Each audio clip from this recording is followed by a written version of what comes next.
Hello everyone, welcome back to the Lichess broadcast commentary of round 5 of the Uzbekistan Chess Cup 2024. I'm your host Irene Sukandar, and it's always a pleasure to lead the commentary for Lichess, and thanks to all the community.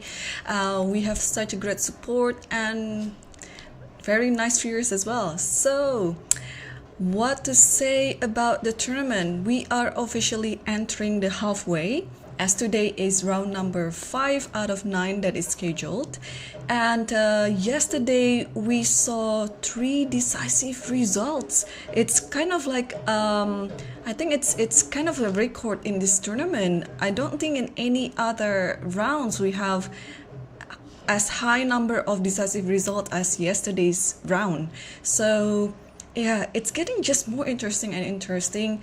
And the leader of the master section right now is Nodirbek Yakuboev, and he is actually the lowest rated player in the section. So you can imagine that this section is very strong, of course, but Yakuboev being the lowest rated, it didn't really hinder him to play a very good chess, and now he's leading alone, half a point ahead of Yu Yangyi, who is on the second place. And well, before we see the games of today, let's also update ourselves on the schedule.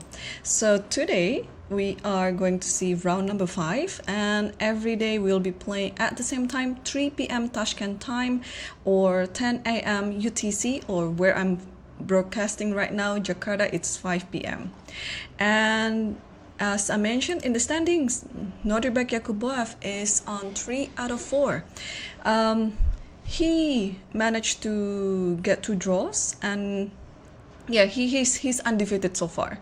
And Yu Yangyi is trailing behind with 2.5, and also sharing the second place with Javokir Sindarov, who beat the top seeded of the tournament yesterday, Nodirbek Abdusattorov. And sharing the 4th place, it's Richard Rapport and Abdusattorov himself and Sarana. And Sarana yesterday managed to pull a win against Mamedyarov. If you miss the game, please do check it out, because it was quite an instructive game in the end, where Mamedyarov actually still was able to pull a draw, but because he was running down on time, he couldn't find the drawing line.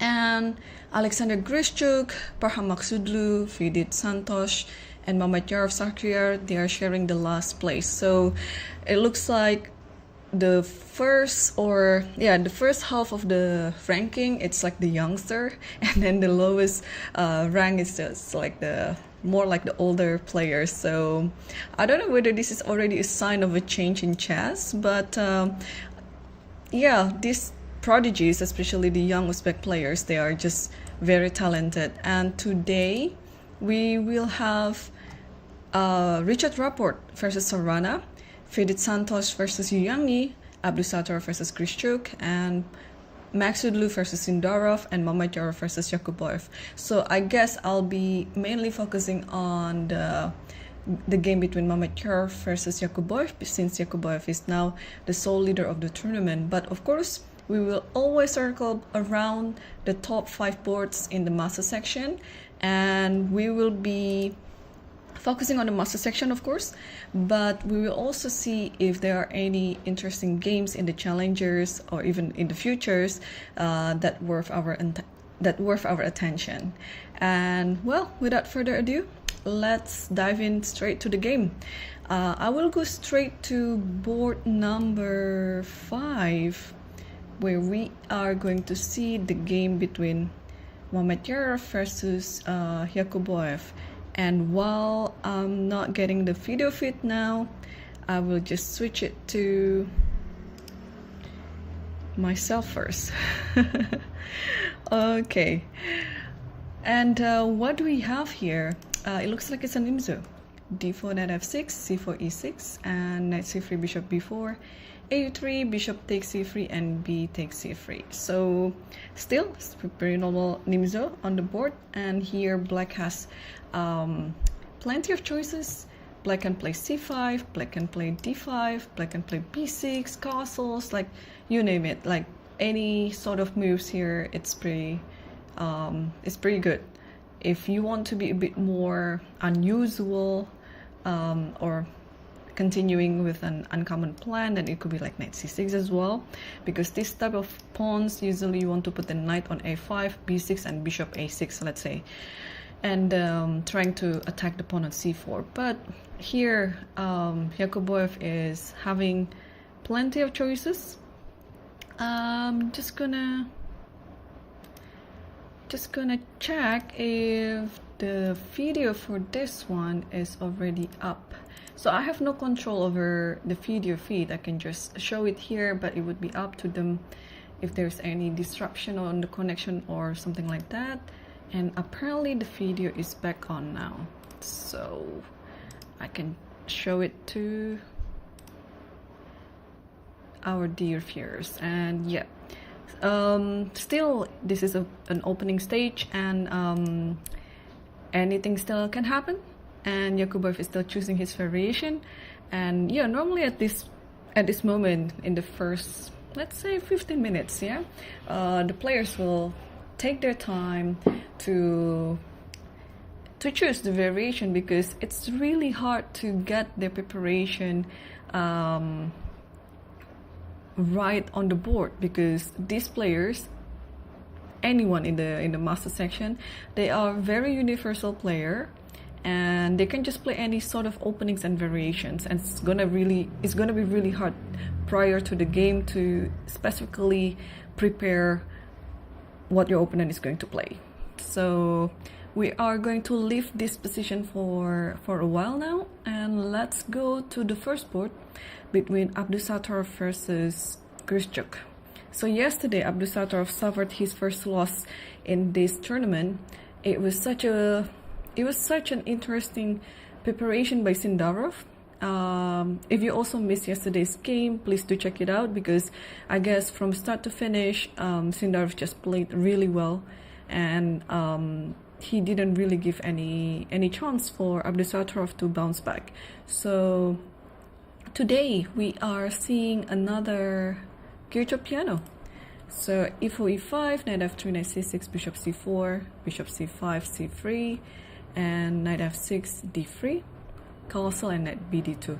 So yeah, this Kirchhoff piano has so many little nuances that it's actually spoiling the players on variations to choose. Like, for example, knight bd2 is not really the main line in this position. Usually you just want to put the bishop back to b3. Oh, maybe, sorry, let me correct myself. Knight bd2 is one of the main lines. Knight bd2, bishop b3, and castles is usually on those three, or even like an a4. So yeah, so 4 moves to choose from, and here Abdusattor played knight bd2, and I guess, yeah, it is giving more flexibility to What's position, and the reason I think knight bd2 was played, I guess because Grishchuk chose this variation with castle early, so it is signifying that he's maybe planning to play d5, and this is like the most straightforward variation as well, that you just want to break open the center. And yeah, knight bd2 is a classic way to try to maintain everything. So let's say d4 happens, takes, and here you can just castle.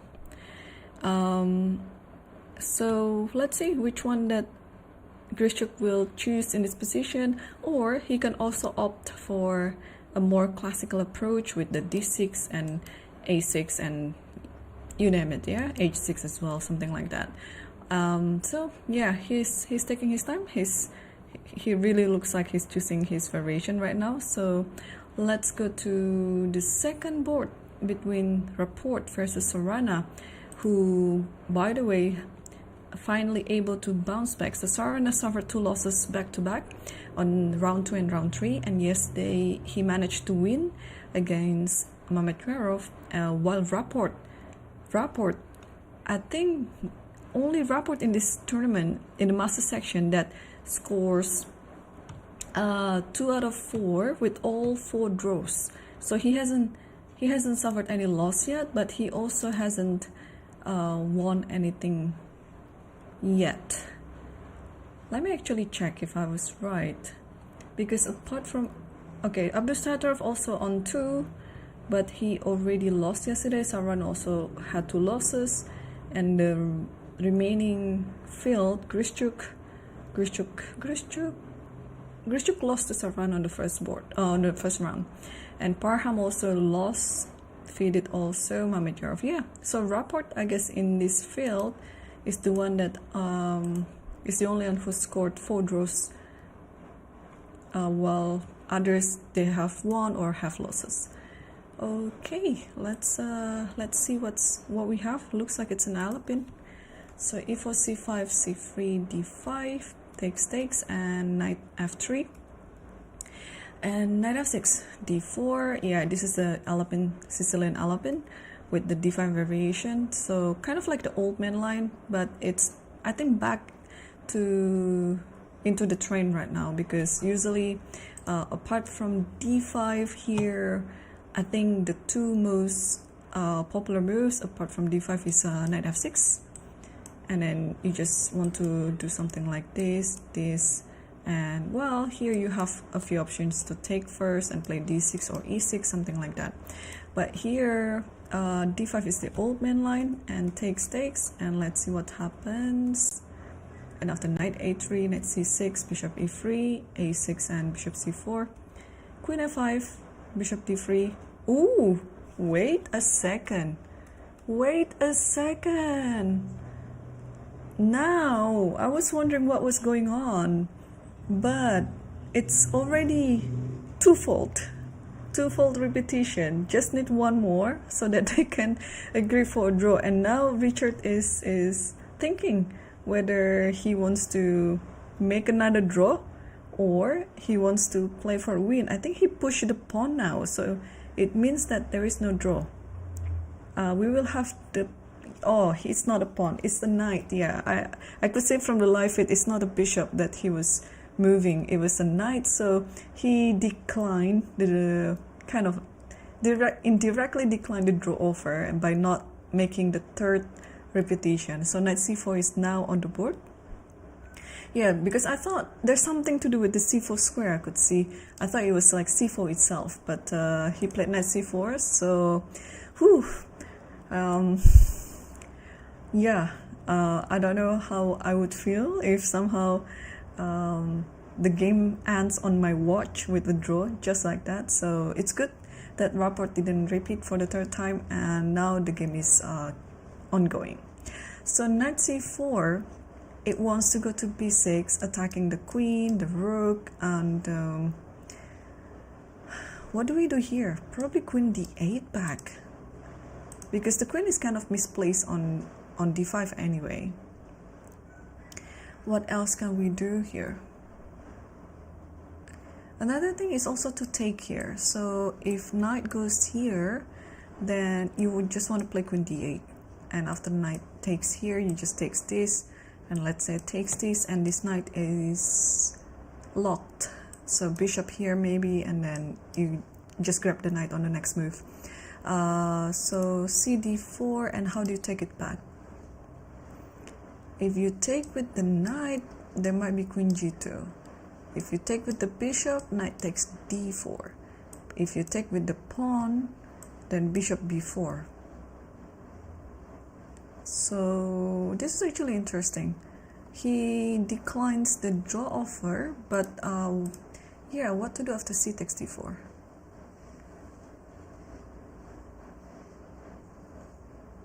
It looks like it has to be cd4, but after bishop b4, it is a nice check because it comes with a tempo that allows black to promote on the next move. Not promote, sorry, to castle on the next move.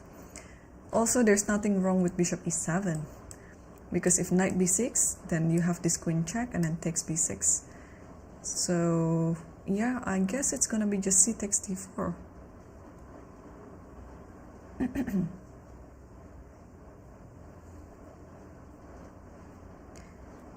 But Sarana is still thinking, so we can leave this game for a while we are going to check other games as well. Let's take a look board 3 between Fidit versus Yangi. So Fidit is not having a great tournament. He's been taking a few quick draws, and I think it was because he lost in one of the games. And now, what is this? Is this like a London something? d4, knight f6, knight f3, d5, c3, a5. a5, what is... Okay, first of all, c3 is not the main line of d4 or anything, like any sort of opening. It's not like... Well, it might transpose to some sort of an opening, like a London type of position, but to start it with c3, it's... It looks like white is not ambitious at all. So yeah, he replies in almost like in the same manner, playing an uncommon move like a5, and bishop f4, bishop f5, knight bd2, and e6. Okay, apart from a5, everything looks normal, like just in the London system. So yeah, the thing is, in this position, if you continue playing by doing e3, let's say, I was wondering if a move like... No, a5 doesn't work because of bishop b5. So maybe it's like bishop d6, trying to exchange this bishop. I mean, this position looks pretty equal now, but it's more like which certain position that you would like to try or to play in this game. So I think that's why Fidit is thinking over it. And or I think instead of e3, maybe he's thinking of playing a4 himself. That is possible.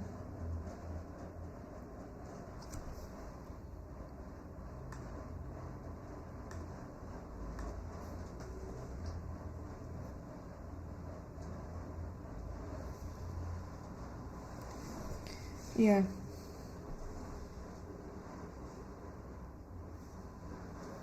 Okay, so let's... Oh, he didn't do those moves. He didn't play e3, he also didn't play a4, but he played queen b3. So queen b3 attacking b7. Normally you would just leave it, but in this position, since a5 is already moved, does it make any difference?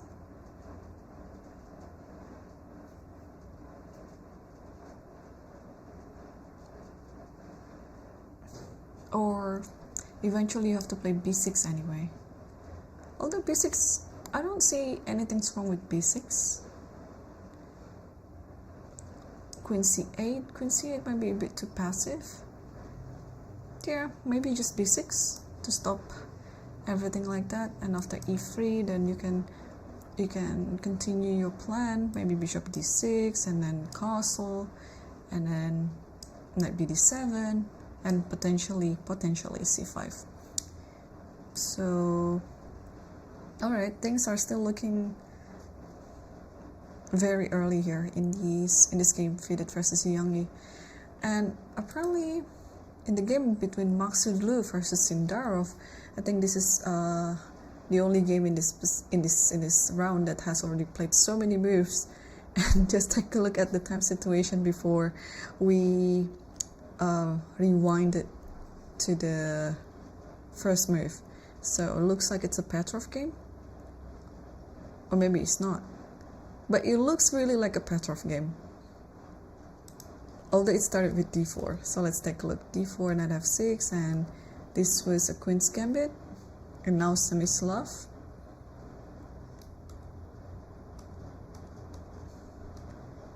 So Parham really didn't take any time here. He even gains time, so it is still within his preparation.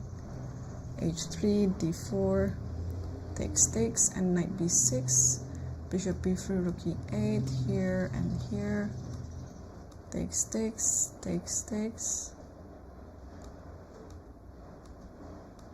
Alright, so knight e5, yeah, g5 and knight e5. So obviously you shouldn't take this because it's just made into here and here. So what else? If you take this one, bishop takes e5, it will be like this, d takes e5. And the knight has to move. Let's say the knight moves to d5, and probably you can just play bishop here. And this is going to be your intention, to play e6 and then try to open up the position around the king. So after knight e5, if you don't take any of those pieces and then just play knight here,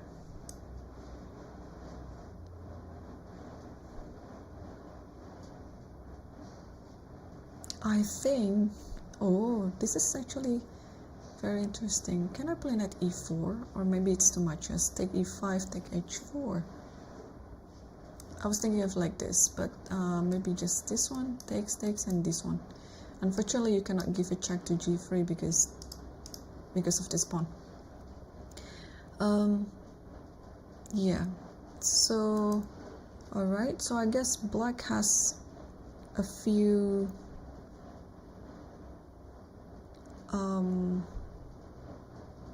options then. Why is the camera not moving? Let me check it.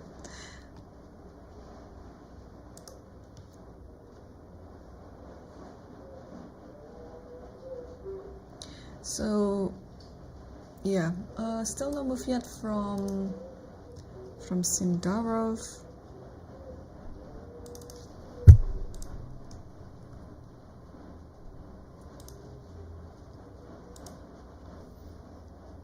So let's go to the other board, and yeah, because this is quite a critical position, and you would feel a bit worried because your opponent has more time on the clock now than when he started it. So if everything is still within Parham's preparation until this move 18, then yeah, you should really be careful. But what is actually the evaluation of this position? It's slightly better for white. And oh, apparently the computer suggested to play queen c7. Oh, yeah, just trying to protect this, yeah? And also you're developing your major piece, and then probably the rook will come soon to e8. And now after queen c7, bishop g3. And you just put knight bd5 because now this pawn is protected, so you can put this knight compared to that knight. Yeah, because if you're putting the other knight to d5, then it will allow knight e4. So this is not a good position. So okay, I think we kind of solved the problem in this position already. Queen c7 is the best move, and it looks like it's quite an obvious candidate move as well. So yeah, Sindarov should be able to find it. And let's go back to our leader board. So Yakuboev seems to be spending so much time on this opening. So after b takes c3, this is what we left before. He chose to play c5, and just take a look at the time situation. So he had 1 hour and 31 minutes, and after c5 he had 1 hour and 13, so he spent 18 minutes on this variation. And after e3 he's now back thinking again. And yeah, I mean, so far up to move 6, it's not really the best time management, but yeah, maybe he's still trying to choose again what to move in this position. And after c5 e3, yeah, white just want to develop normally, yeah, knight f3, bishop d3, and something like that. So black has also other option, mainly about d6, that you want to play e5, or what else, if you also want to play d5 here, or if you want to delay all of them and play b6, this is also possible. I mean, everything is still within the theory, but I'm a bit concerned about his time management. He might actually be in time trouble later, because this is still move 6, and the time difference between them two is already 25 minutes. So yeah, I'm feeling a bit nervous for Yakuboev. Okay, and not only in the master section, we also have challenger section and futures. So in the master section, so this Uzbekistan Chess Cup has a prize fund of 166,000 US dollars, and in the master section, if you're not among the top winners, you still get $5,000. And in the challenger section, if you're not among the top winners, you still get $2,000. And yeah, it's such a nice tournament, of course, for our grandmasters. And this is also a very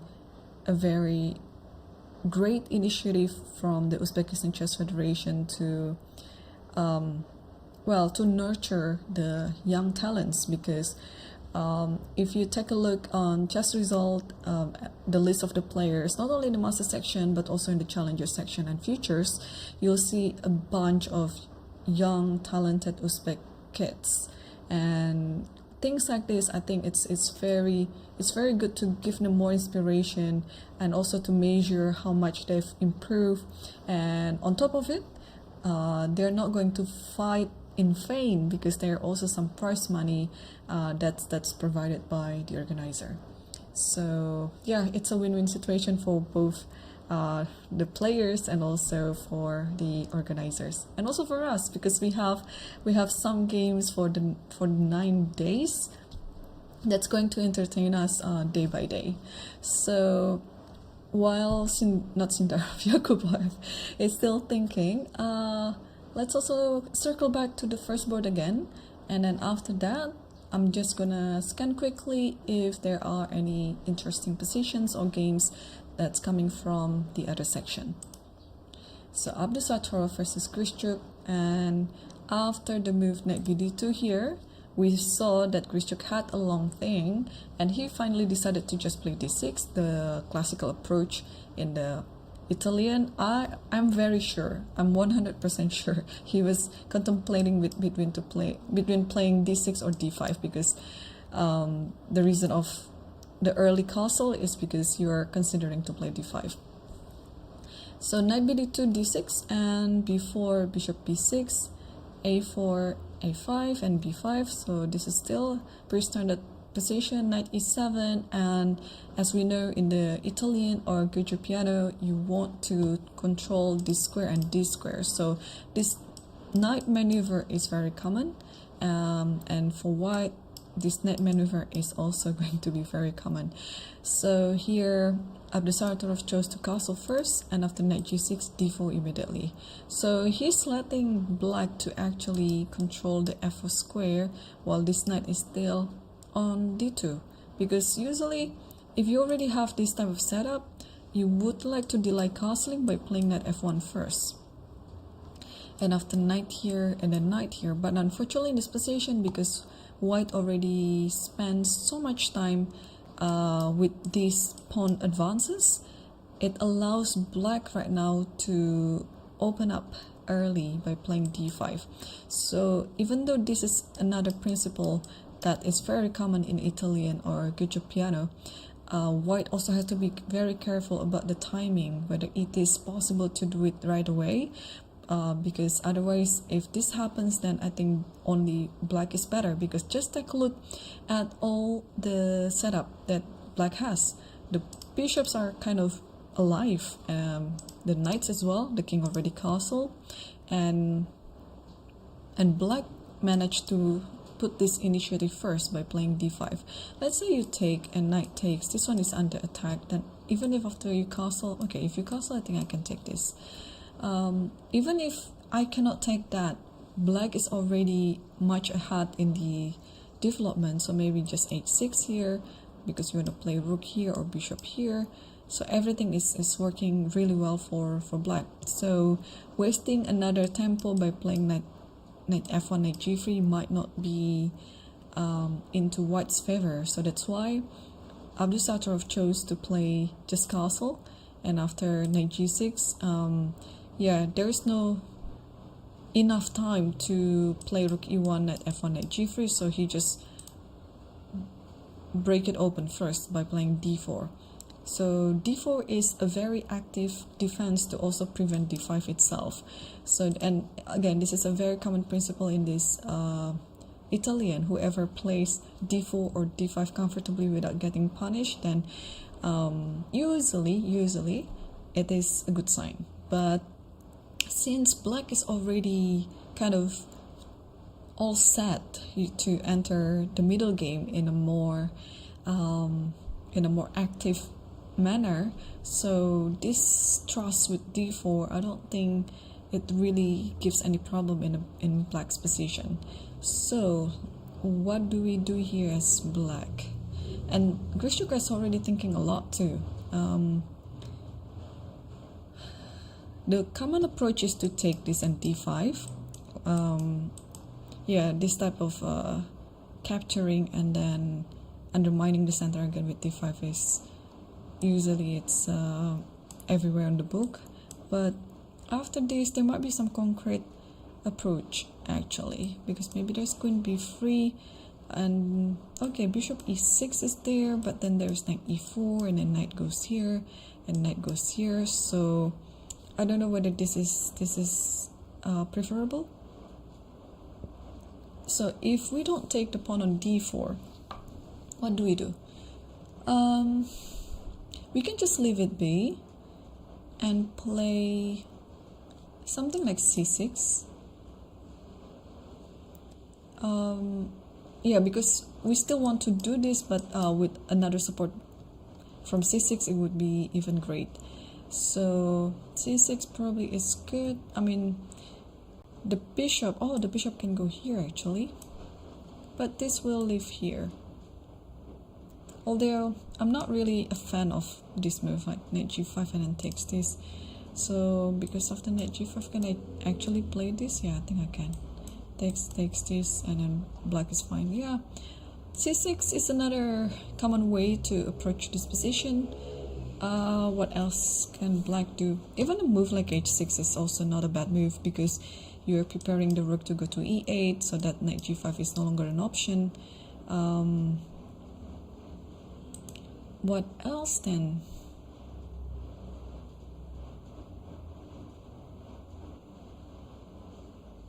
I think those three moves are pretty good. So yeah, so Grishuk has quite few options here, so we'll see which one that he's gonna take.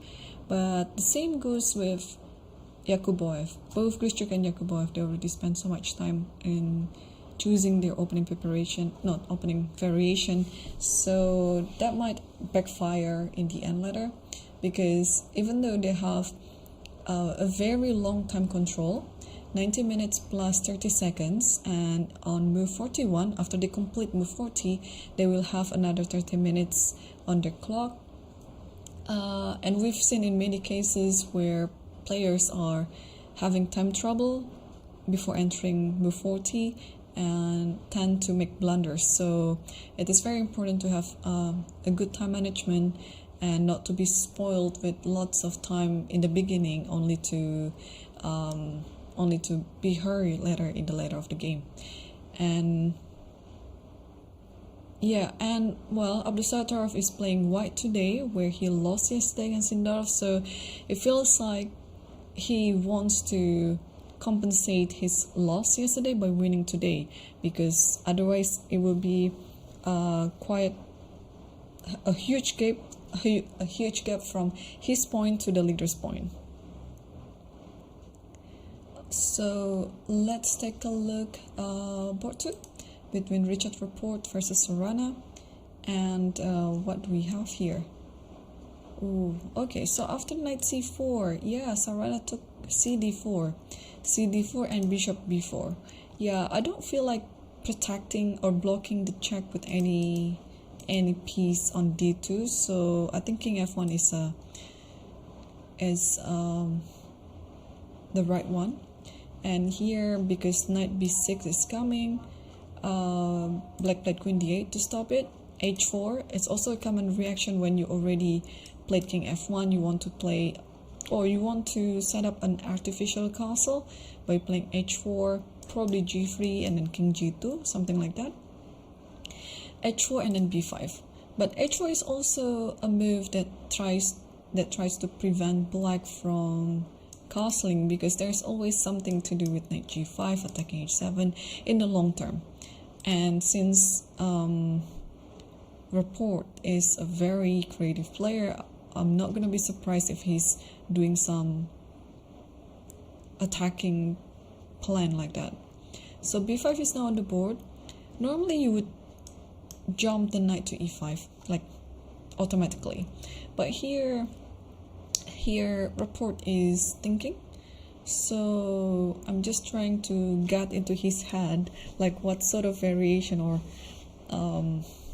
plan that he's thinking right now, because knight e5 looks very natural and automatic to me, but there might be just something else that we have yet to find.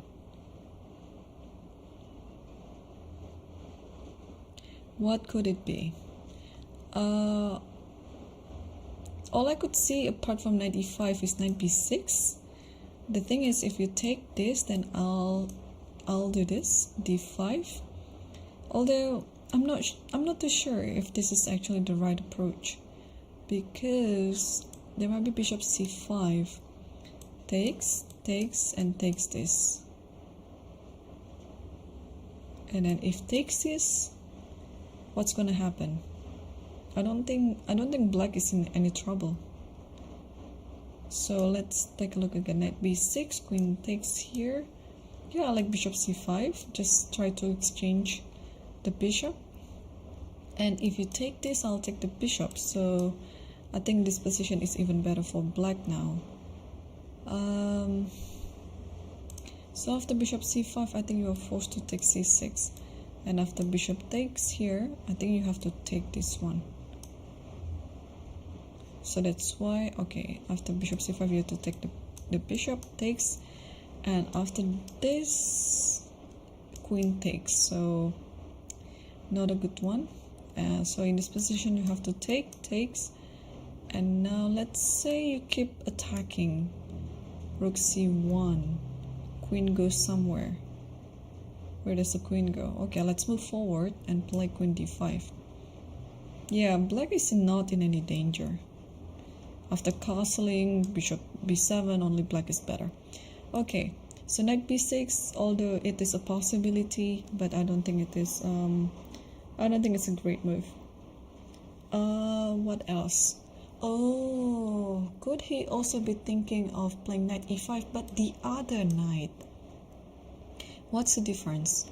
So anyway, if this one happens, then this comes with a fork. So I think it should be alright for white. And if this one, and you have to take it with the knight, right? So actually, what's wrong with the other knight? I'm not too sure. Like here,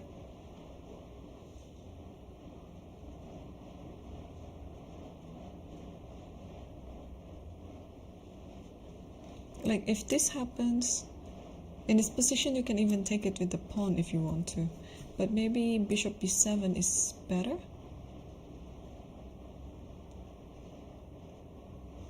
Yeah, maybe bishop b7 is better. Okay, what else?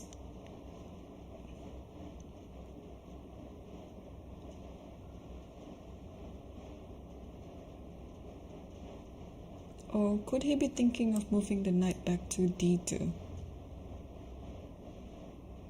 Although it looks passive, but yeah, not too sure. Looks to me knight e5 is just a move. What does the computer say? Yeah, just knight e5, knight ce5. And after bishop b7, ooh, a rook leaf, rook h3. Nice. Yeah, already prepare for the attack with anything like rook g3, something like that. The king will eventually hide on g2, sorry, g1. Okay, so that's pretty much what happened in this game. So let's come back to this game again sometime later and update ourselves on the game between Fidit versus Youngi. Not much going on here. Queen b3, and we actually analyzed this position too beforehand. b6 is played. I think it's a very simple reaction to the attack over b7. So now Fidit's turn to play again, and yeah, he has to come up with a plan here. Of course, e3 is the most natural move, but what else could he be thinking? He has to also be worried about a4. Actually, this is a funny position. It feels like, oh, you can actually combine those two ideas by playing e3, because after a4 happens, there's bishop b5, but this is not the end of everything, because there is c6 takes and then b5. And the bishop is lost. And is there any move in between? Oh, there is actually. No, there's not. The queen is under attack. Both the bishop and the queens are under attack, because I was thinking of bishop b8, but just take the bishop. Take the queen. So that doesn't work. So he might actually have to play a4 to stop a4 itself, because if he played e3, then a4, since you cannot play bishop b5, you have to come back to d1. And how is this position after a3 actually? b3, let's say, looks still pretty normal, but is this worrying? Like, who's better? Let's play a normal move like bishop e7, castle. With this inclusion of the pawn on a3, is it making the position better for black, or is it just okay? Actually, I'm not too sure. So let's take a look what does computer say about this. Knight e5. Of course, why do I forget? Yeah, knight e5. And after here, you have a check on b5. So this is the active defense that white needs. And you have to come back here.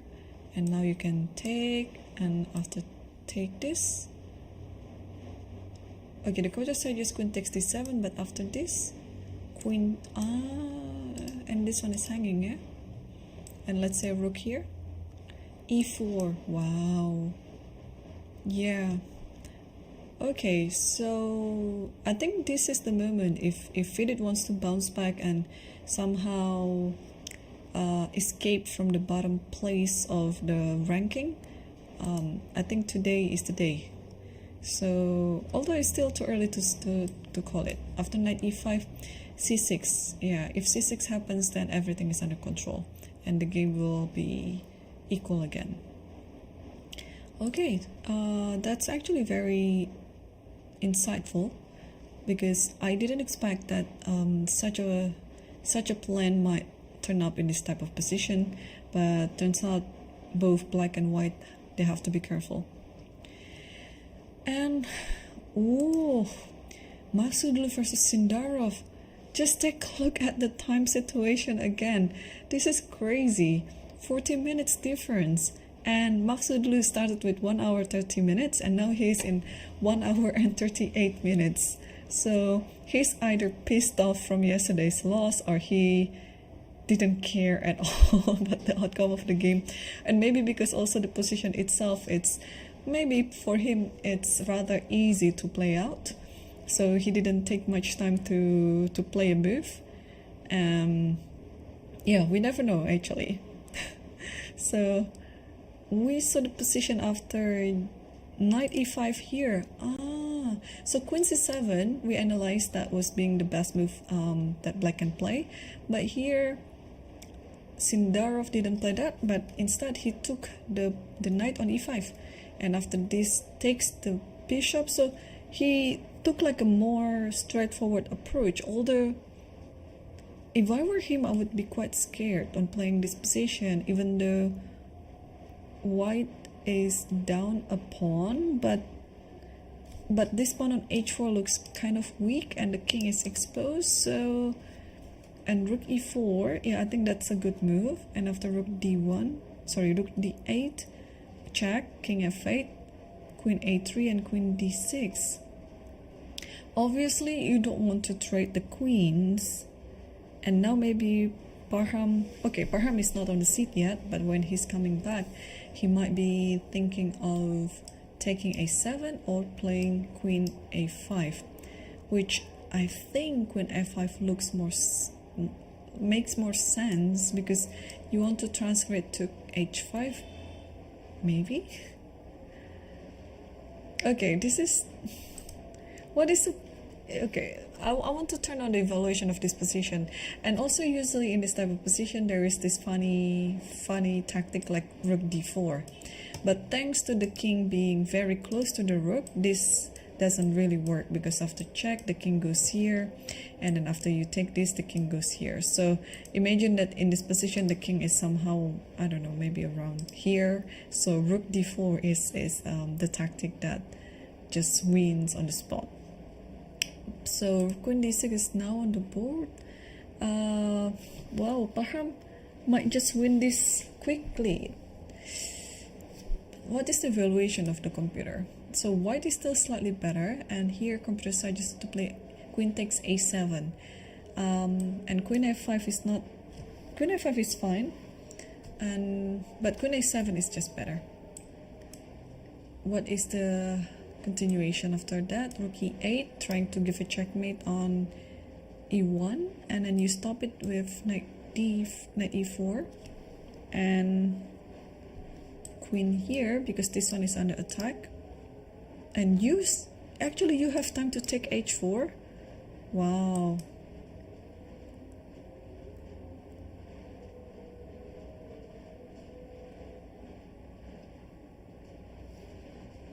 Yeah, knight d5. It looks very dangerous for white now, because I don't like capturing a pawn like that on a7 if in return we have this position. And now queen a3, so eventually you will have to trade the queens like that. But yeah, now when the queens are being traded, I don't think the position is winning, or slightly better even.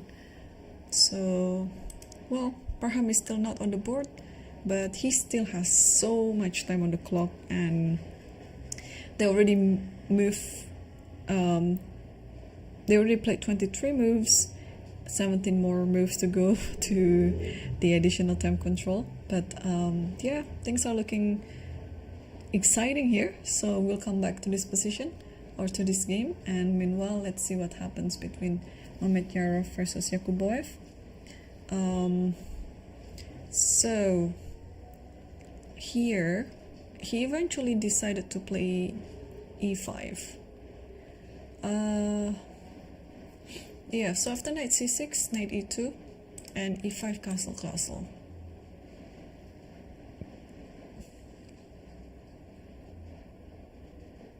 This is gonna be quite a slow game. So yeah, computer suggests f3 because this is the most common reaction. And here usually you play b6, knight here, and then bishop goes to a6, and then you kind of double everything up on the e file maybe until there's d5 and e4. So while white is trying to play in the center and to the king side, black will try to play on the queen side and then trying to exploit the fact that white has a double pawn on the c file. Yeah, but now Mamedyarov is still thinking, and what could he be thinking in this position?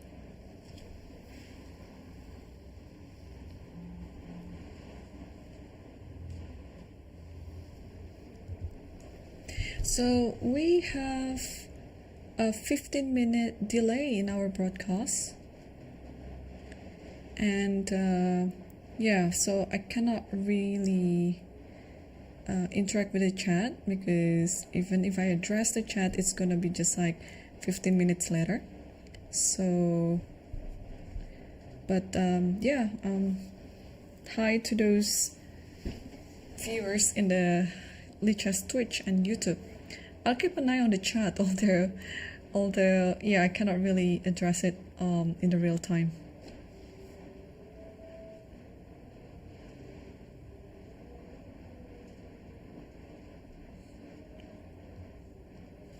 Okay, so still no move yet from Mamedyarov, and as I promised before, I'd also like to see if there are any interesting games in the challenger section.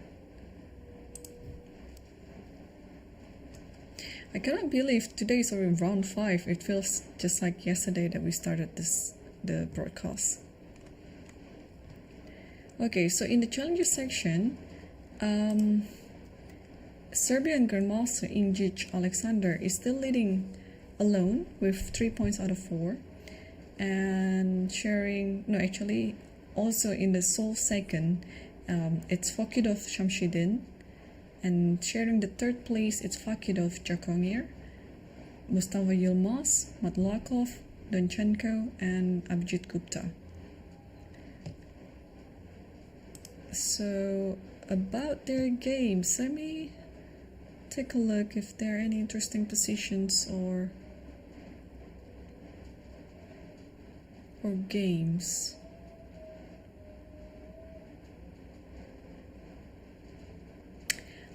I think this is from a 3-knight position. Okay, let's take a look at the game between Fakidov Shamshidin versus Suleymanli Aydin. Hopefully it is the 3-knights position, because it's been a while since I saw that in the top level game. That is the future. Let's take a look. Yes, so I don't know. I call it 3-knights position, but in Lichess it says 2-knight defense, because I'm just counting the knights that are already top-flopped. Okay, knight g5 d5. So yeah, this is what we have. Yeah, this is also the old main line. So after b takes c6, you can play bishop d3, you can play bishop e2, you can also play queen f3. So let's take a look. Bishop d3, knight d5, h4, h6, queen here, and queen here, here, and here. I played actually this position exactly in Uzbekistan itself back in March, in the last round of the International Women's Cup. I was black, but okay, my opponent didn't play b3 in this position. What did she do? I cannot remember, but there was some sacrifice along the way. So yeah, this is actually kind of a drawing position. Like after you play here, and then you can actually come back here if you want to, and this one again, and this one again. But here, white is in the mood of fighting, so he chose to play b3. And after g6, queen goes back to e2, f5, back here. So I don't know why white chose this variation, because now black is getting what he wants for the pawn. So bishop b2, and now this is the current position.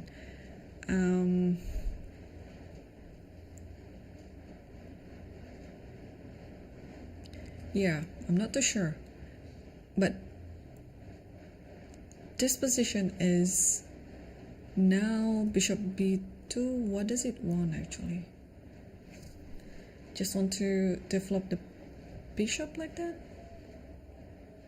It's because now what happens after, let's say, castle?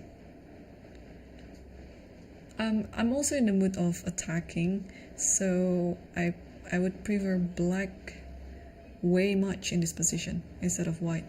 Just because of, just take a look at the formation of all the pieces and the pawns. Black looks like it's more comfortable in arranging the pieces due to its space advantage.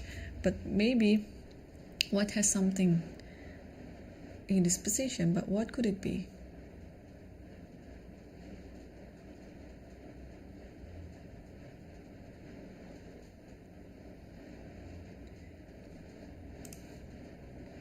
Bishop a6. Okay, this looks a bit random. You have to ready for any sort of like knight takes g2, queen takes g2, and this position is fine. Who would have thought, right? This position is slightly better for white. So after bishop b2, what should black do? Rook d8. So instead of castle, rook d8. To avoid this, maybe bishop a8. What is going on? Queen d7. And what does the queen do anyway? You cannot take d2. Oh, this is... And then what about knight g... Okay, queen g6 is there. So you... And if takes this, and knight goes back to b7. And best move the computer suggested is king d1. Oh my gosh. I don't think that's gonna happen in this game.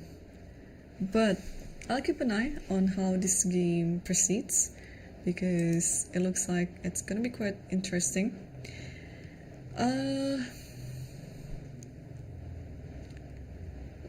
Let's go back to the master section, or is there any interesting position again? Yeah, actually the game between Fakidov versus Bratke. I think we can take a look at that one. Fakidov versus Bratke, where are you? Oh, over here. The time situation is bad for white. Only 9 moves into the game, but there's a good chance there might be some broadcast error as well, that the clock is not adjusted to the live feed. But just take a look. It's in English. And after this, bishop e7, d4 takes, knight f6 takes e7, and bishop g5 and knight c6. Okay, what is going on? Queen c3 and d5, and you take f6.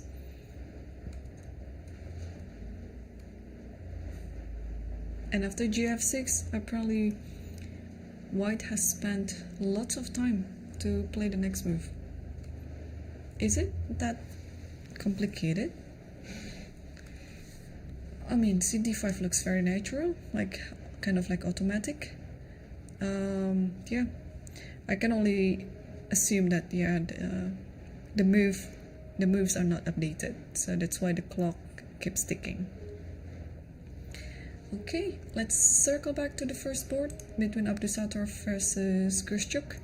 And what do we have here after d4? Not many moves apparently.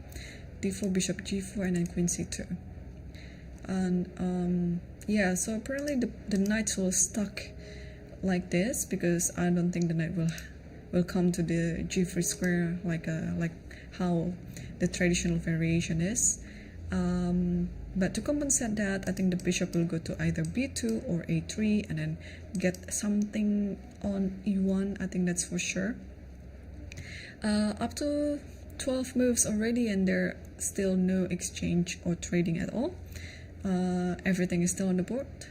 So if we are going to continue this position as black, yeah, I like what the computer suggested. You play queen d7, you bring your rook to come here, and probably the other rook to d8, and while white will also try to do the same. But the good thing is the knight is eyeing on f4. So yeah, if I were black, I would be pretty happy to play this position. But this is still too early to judge, because anything can still happen, and Khrushchev is down on time. But yeah, anything can still happen. So let's take a look on second board, Rapport versus Sorana.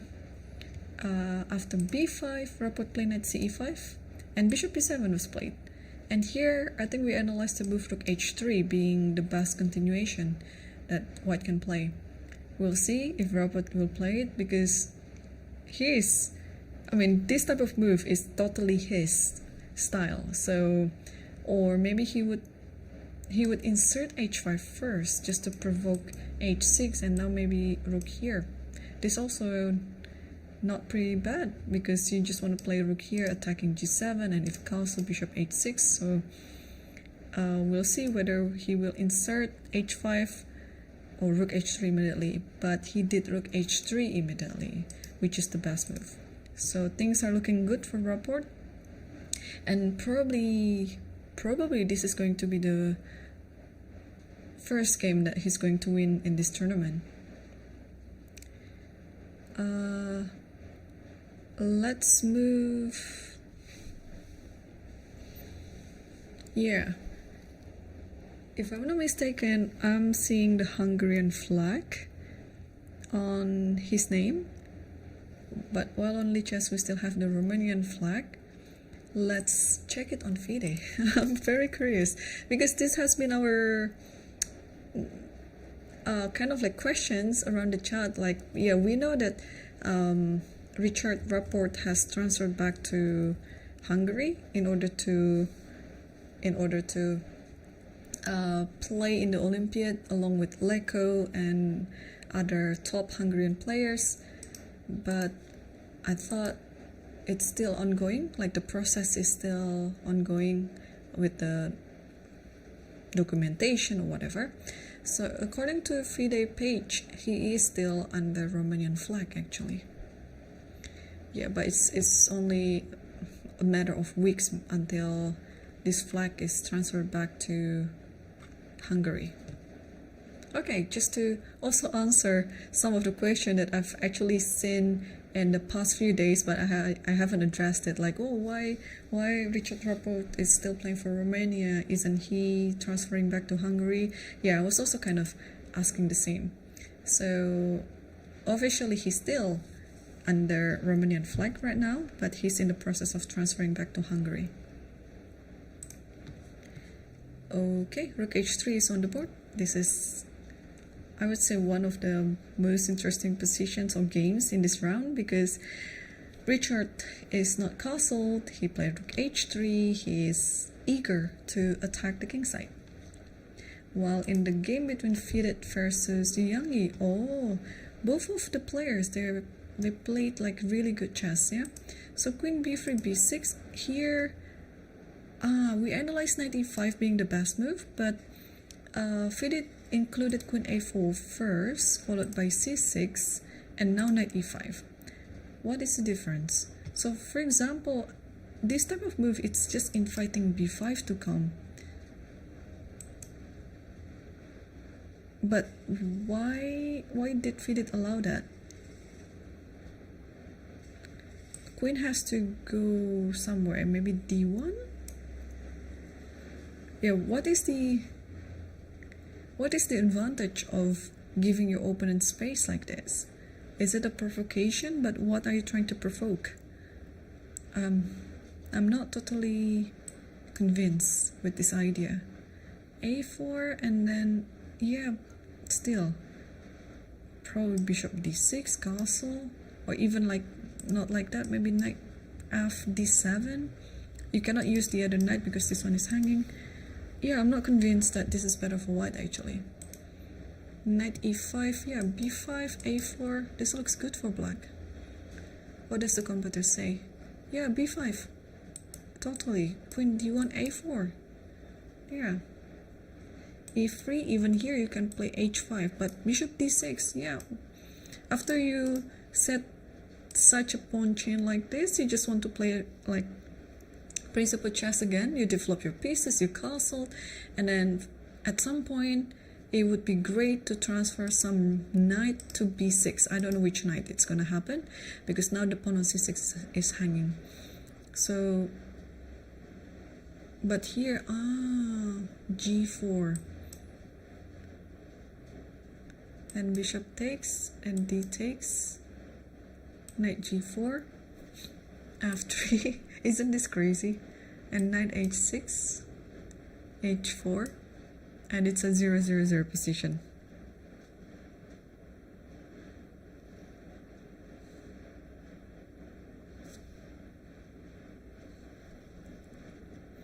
Okay, so still thinking, and let's come back to the fourth game between Parham versus Sindarov, because yeah, always sequence takes a7, and again, Parham is never on his seat.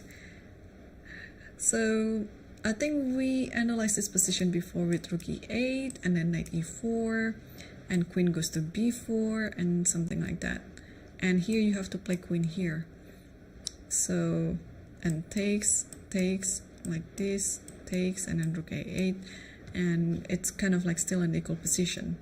So we'll see if it's going to happen like that.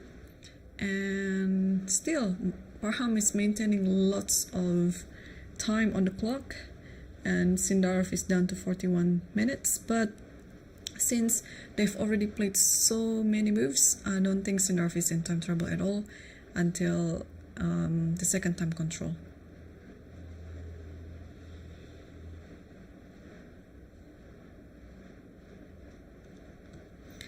And on the fifth board, Mamedyarov versus Yakuboev, yeah, this already has quite a huge time gap between them two. After, yeah, I didn't expect it would go this way actually, because after castle here, knight g3. So he chose this idea, knight g3. I mean, the knight will go to g3 eventually, with or without f3. So rook e8, d5, e4, takes e4, takes e4, and dc6, bc6, queen c2, and knight f6, and now e4. Okay.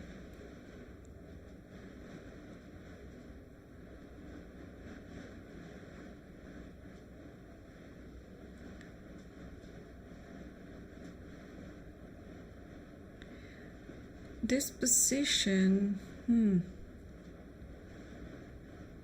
what are we gonna do?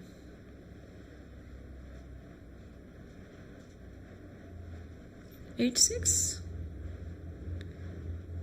I don't know if the idea of d5 will work, but I'd like to open up the position, but I don't like any sort of pin on g5, so maybe h6 first. But I like this position, like maybe a6 and then d5, and open up everything, and then somehow having the queen on d5 and the bishop on b7 like that. I mean, that's a dream position. But of course, in this one, after e4, what can you do? Because I think white's idea is to play bishop f4, and then if anything to do with this, you can play f3, and then soon you have the rook on d1 attacking d6. So that's why my main intention as black is somehow to make d5 work, because I don't want to have a long-term weakness on d6. What does the computer say here? Rook b8 first, or bishop e6. Okay, bishop e6, bishop g5, h6, bishop h5. And apparently computer suggested to play g5, and after this knight h5. So moving d5 immediately, I think it's too soon, because takes, and after takes this, there is rook here. Okay. And let's say you go here, there's this takes, and then this one is hanging, yeah? So maybe a preparation move like h6 might be better. And yeah, bishop f4, bishop e6, because after here I think it's e5, or even rook d1, just in time. So that's why Yakuboev played knight d7 then. Knight d7, and probably just putting the knight on f8, trying to support the pawn from f8, and try to play d5 at some point. Okay, this looks still a lot of things gonna come down in this game, so I think this is the perfect time for me to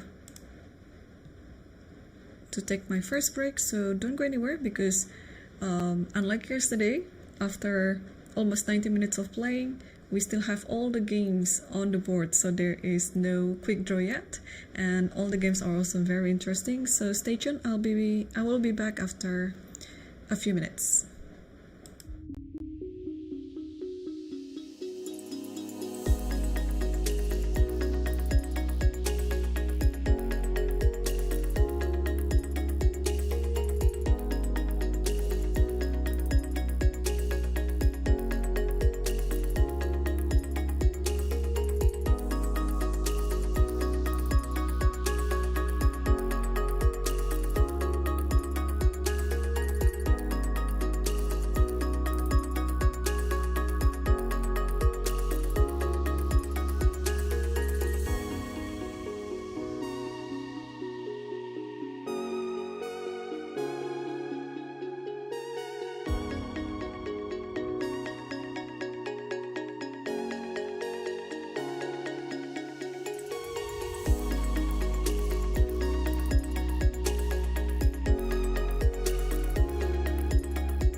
Hello, welcome back, and we are on round 5 and all the games are still ongoing.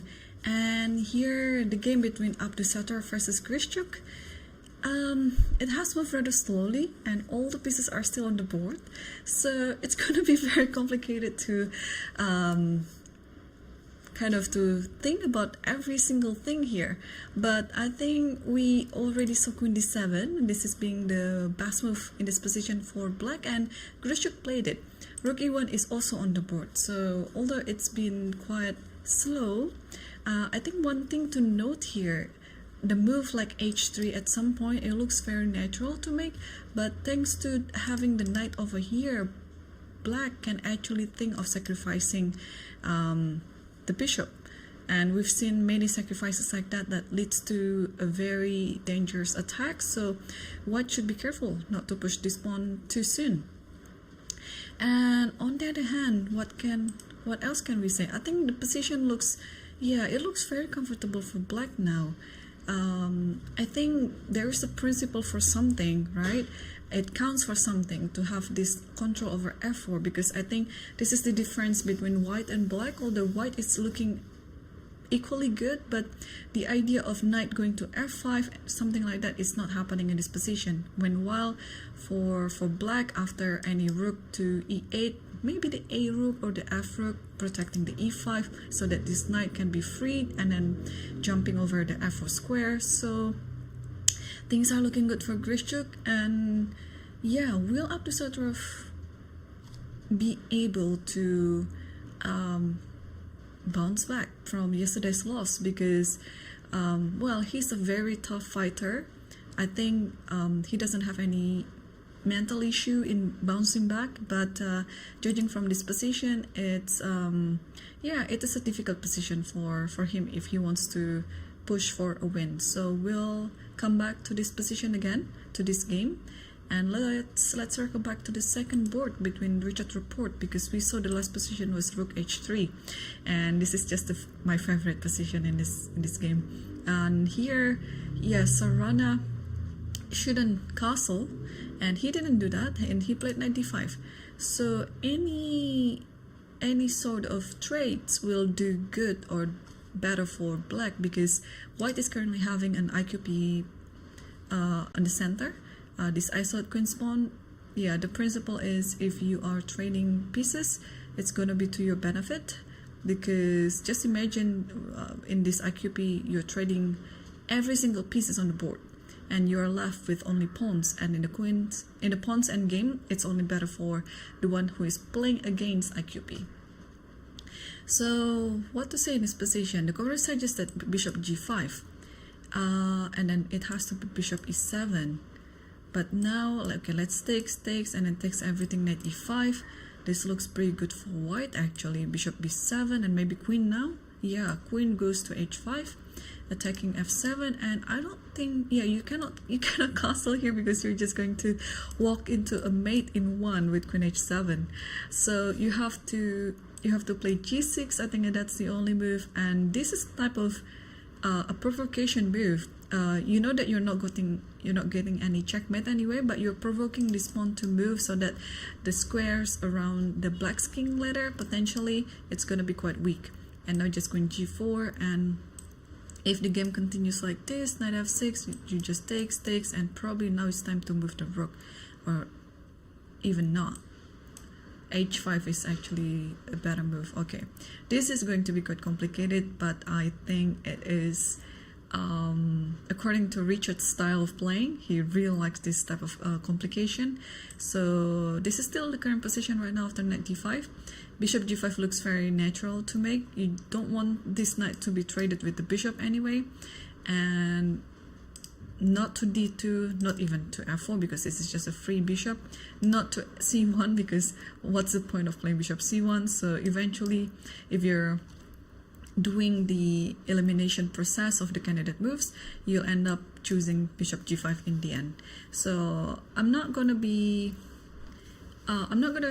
surprised if this is actually what Richard chooses in this position, because it looks natural. And let's update ourselves quickly on the third board between Fidit versus Yangi. And ooh, e3, look at that, knight fd7. So yeah, I think it avoids, well, even though the computer suggests g4, but thanks to this knight, you don't have to think about the knight anymore. And the knight on e5, it's a very good knight that has to be challenged. So since you cannot challenge it with this knight because the pawn on c6 is hanging, yeah, so you challenge it immediately with this knight. And if it plays according to the best computer line here, g4, and after bishop g6 you take this like this, it's still going to be quite a long battle. Although, yeah, in this position, okay, the computer says it's better for white, but I'm sure it's still pretty much equal for both sides. But knight fd7 is still on the board, and apparently the time situation is kind of approaching to a similar situation, so I'm not going to be very concerned about their time management for this game. What I'm concerning of is the next board between Farhan Maksudlu versus Sindarov, and I think we analyzed this position before, and after queen b4 we analyzed queen a3 has to be, oh no, rook takes h4 first, and after knight d5 is queen a3, because your pieces are kind of disconnected, I would say, white's pieces, and you just have to simplify it like this, because otherwise black is pushing for a win. And after this takes, yeah, the computer says slightly better for white, but after rook a8, what's gonna happen? Rook takes h6, rook takes a3, check on h8, king g7, rook b8, attacking b7 and b5. Okay, so rook c8, and you have to protect it like that, and probably getting this pawn with the knight. Knight c5, oh, after knight c5 you have to take now, and after rook c6, yeah, in the end white is up a pawn, but this b4 pawn is something that white has to watch out for. So there should be some compensation in this position that might just lead to an equality, and in the end it's going to be just a draw. Let's also take a look on the fifth board. It's our leaderboard. It's Mamedyarov versus Yakubov, and I just like how Mamedyarov play out this position. So after knight d7, he is back to his active playing style. He just plays a4, and then he's trying to prepare to open up the center, of course, because he has a pair of bishops, and pair of bishops really like open diagonals.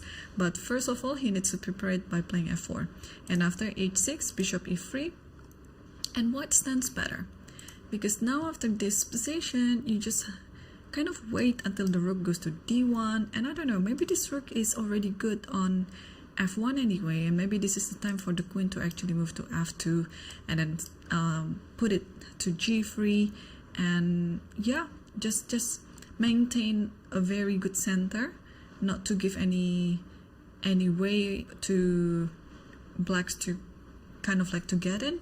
And yeah, white is standing fine here. And I think Mamedyarov hasn't won any game yet in this tournament. I think he only has losses and draws. Yeah, he has 3 draws and 1 loss. And in the challenger section, we took a look at this game between Fokidov versus Soleimani Aydin, and yeah, after bishop b2, castles, and this was, I think, more natural than rook d8.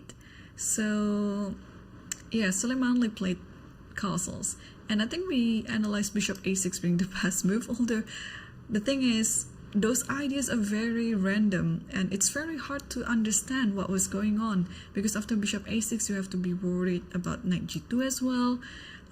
It's not very clear, so that's why in this position Fokidov chose a more understandable approach by playing bishop e2. You just want to step away from this attack, because if white doesn't play bishop e2, then black might just take it, and then you'll end up having double pawn on the d file. So bishop e to c5 and f3. I still cannot understand why white chooses this variation, because it is very clear to me that black is very comfortable. Yeah, black is very comfortable for the pawn. So if we are going to continue this position as black, what should we do?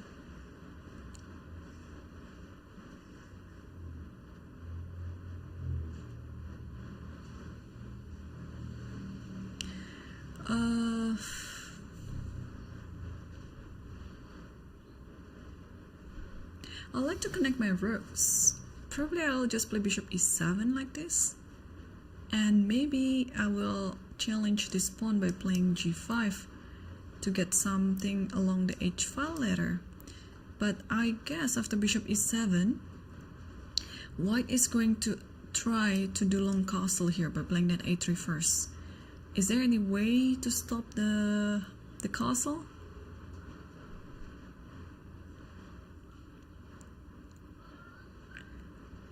Yeah, it doesn't look like it. So maybe I'm just trying to pick the idea that the computer suggested from the other variation before, that after f3 maybe the queen has to come back to the d file in order to attack the d2 pawn, so that this knight cannot go out to a3. So either queen d6 or queen d7.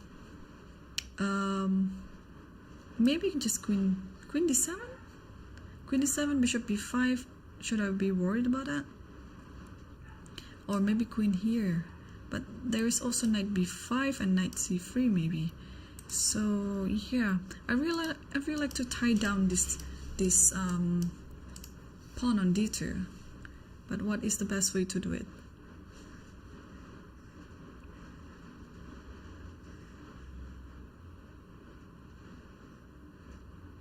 Or maybe black is thinking to even play e4, using the fact that the king is still in the center. But no, he didn't do that. He played knight takes e2. How to take this one back? I think I would like to take it this way so that the knight can go to c3. But taking with the queen, if taking with the queen, maybe it's bishop a6. And after d3,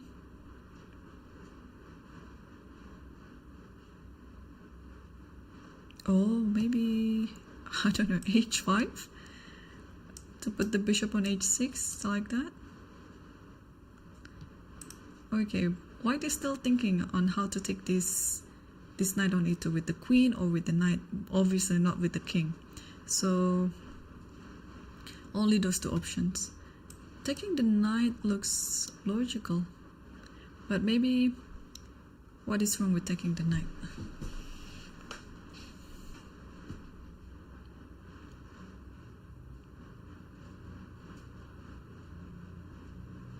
Actually, there's nothing wrong. Your next move, you just want to play knight c3 and hopefully you can castle. Or if d2 is under attack, then you can just push it to d3.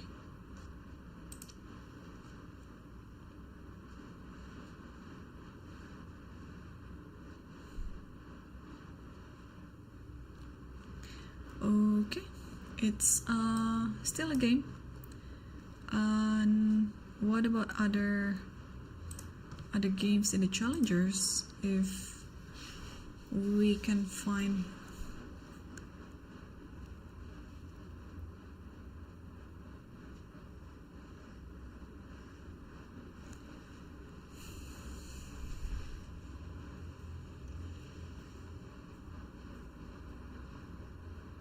yeah, at this point most of the games are still pretty much equal.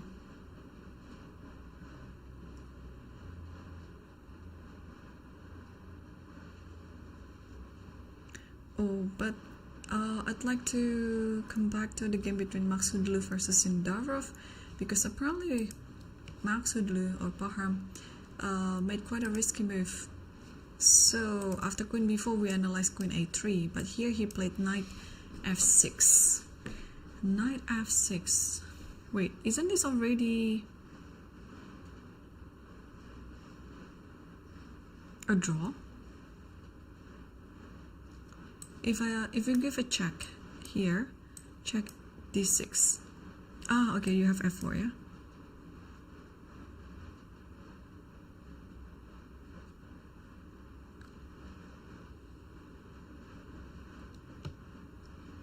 And if we take this, then I guess you just take this one, yeah? So if we don't take that one and we played queen here, let's say,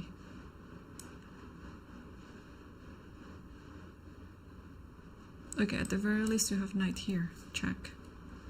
Oh, no, just takes this, of course. Takes and then knight here, so you cannot do that.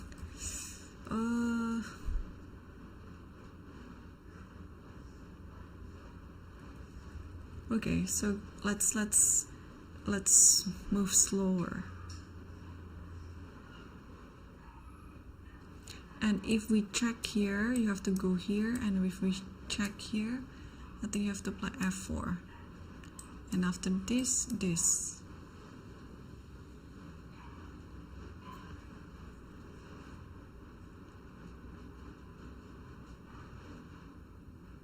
Yeah, the rook is kind of cut off.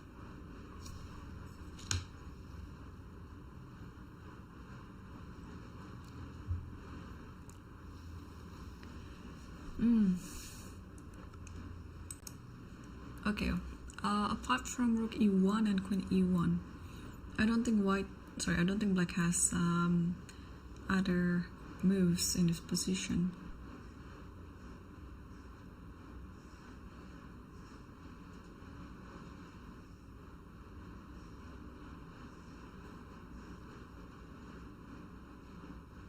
Okay, let's take a look at this one again. Check, king h2. Queen d6 is an option.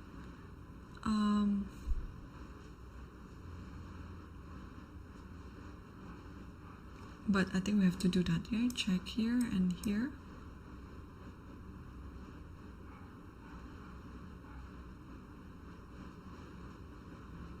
Yeah, well, this is such a nice setup, yeah? There's always some fork on d7 if necessary.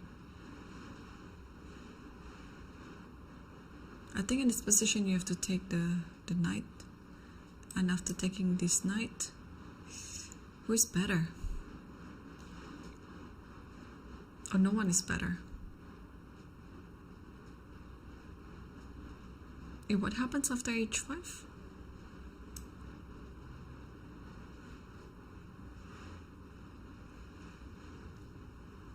Oh, there's a check here actually. Oof, sorry, didn't see that before. Okay, so boy, this is actually a very interesting risk that Bahram is taking.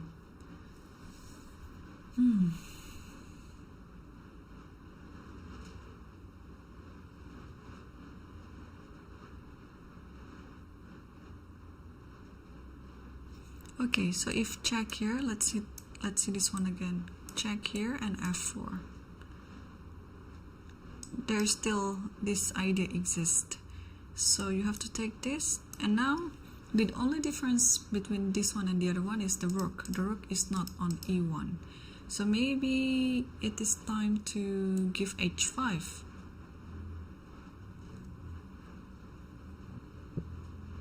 But the thing is, even though there's no fork on b4, but the queen can go here, and next move queen h5. So h5 is not really working, but other than that, what to do? No, this is a nice idea actually.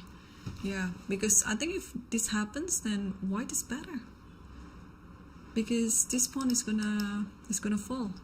Like, let's say queen e7, then in this position I can even play a move like queen d4 and then trying to checkmate there.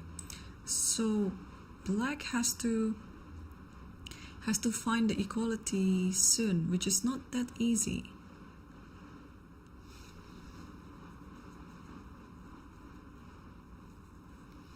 Yeah, what to do in this position.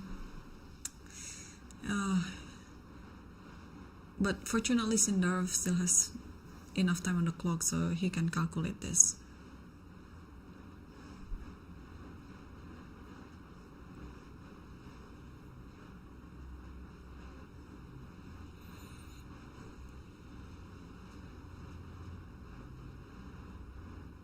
Okay, what does the computer suggest?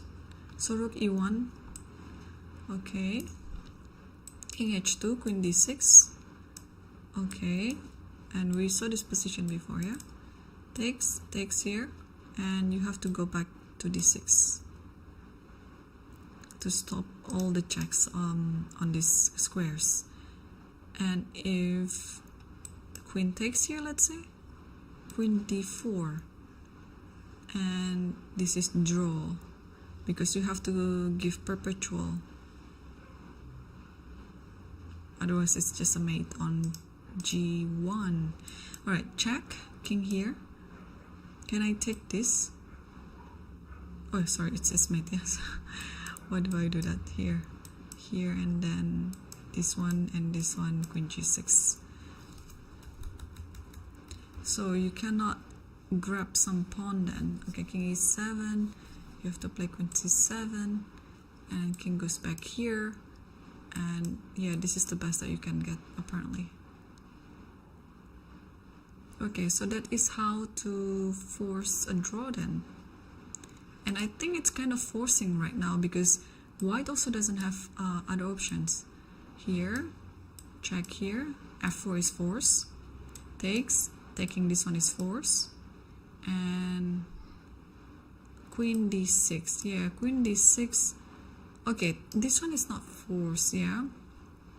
White can play anything else, but the thing is, white has to be also careful with queen d1 maybe. So the cover suggested queen a5 here, attacking this, and we cannot play this because of just this one. Queen b4 first. Yeah, queen b4, and then the rook comes. If this happens, the rook comes like that. So the rook has to go to e4, and after queen a8 check, king cannot go there because b7 is hanging, so you have to go here. Can I take this? You can, but it has to be ready after h5, rook takes h4. Yeah, this is quite complicated. Everything is complicated. You really have to calculate until the end, because any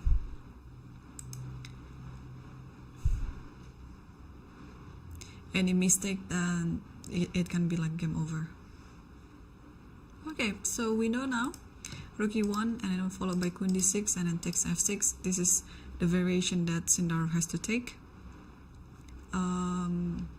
He has 24 minutes on the clock, but now it's becoming a bit nerve-wracking, because he has to make 15 moves in 24 minutes, so it's not really much of a time.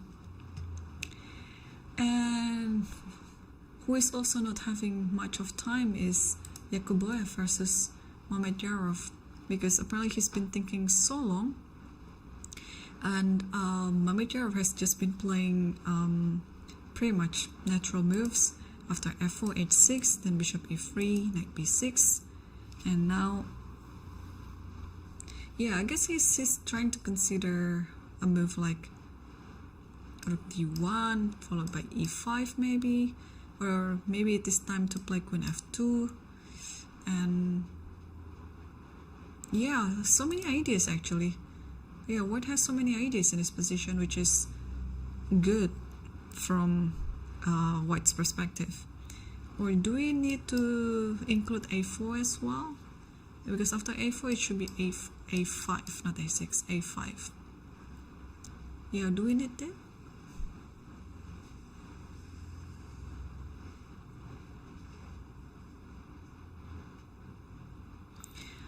Because knight b6 also, black is is planning to play either bishop e6 or bishop a6, just trying to attack c4. Alright, so he moved rook a e1, and I guess after bishop a6 you don't really have to worry about it, because e5 maybe. Or you can also play queen e2 first, just to stop things like that.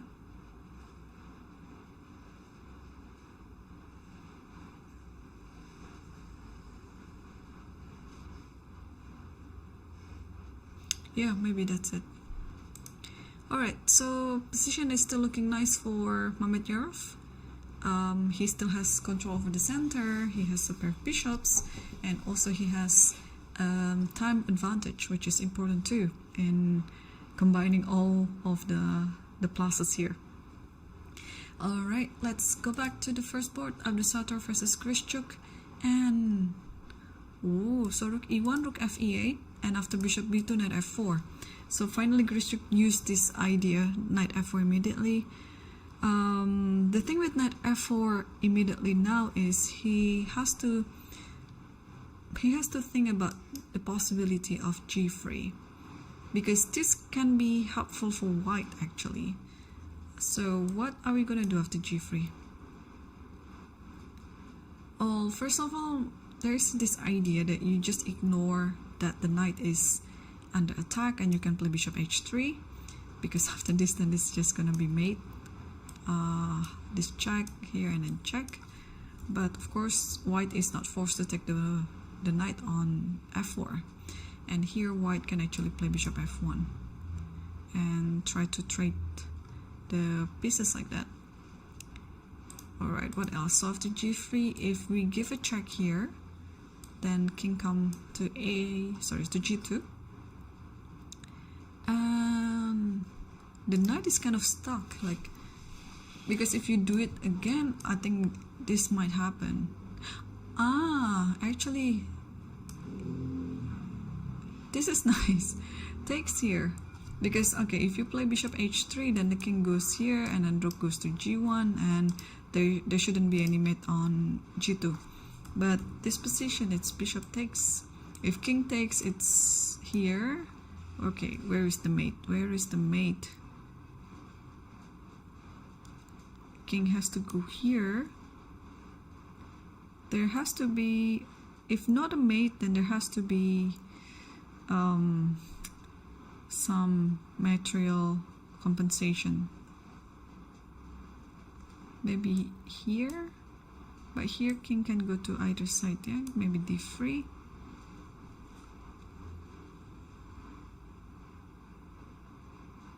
Oh, d5.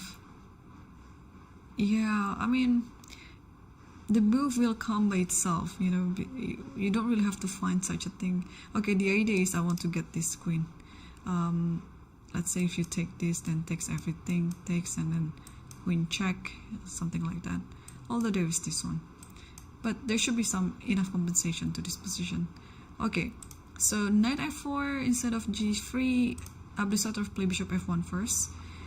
Probably preparing anything to do with the h3 square after g3, but yeah, the idea is very simple. I think bishop f1 with the intention of playing g3 and moving the bishop back to g2 like that. So here Grischuk immediately replied by playing bishop h5. So if this happens, where does the knight go? If checks here, the king has to come. I don't think white will take the knight. I think it's such a bad move. So king has to go to g2.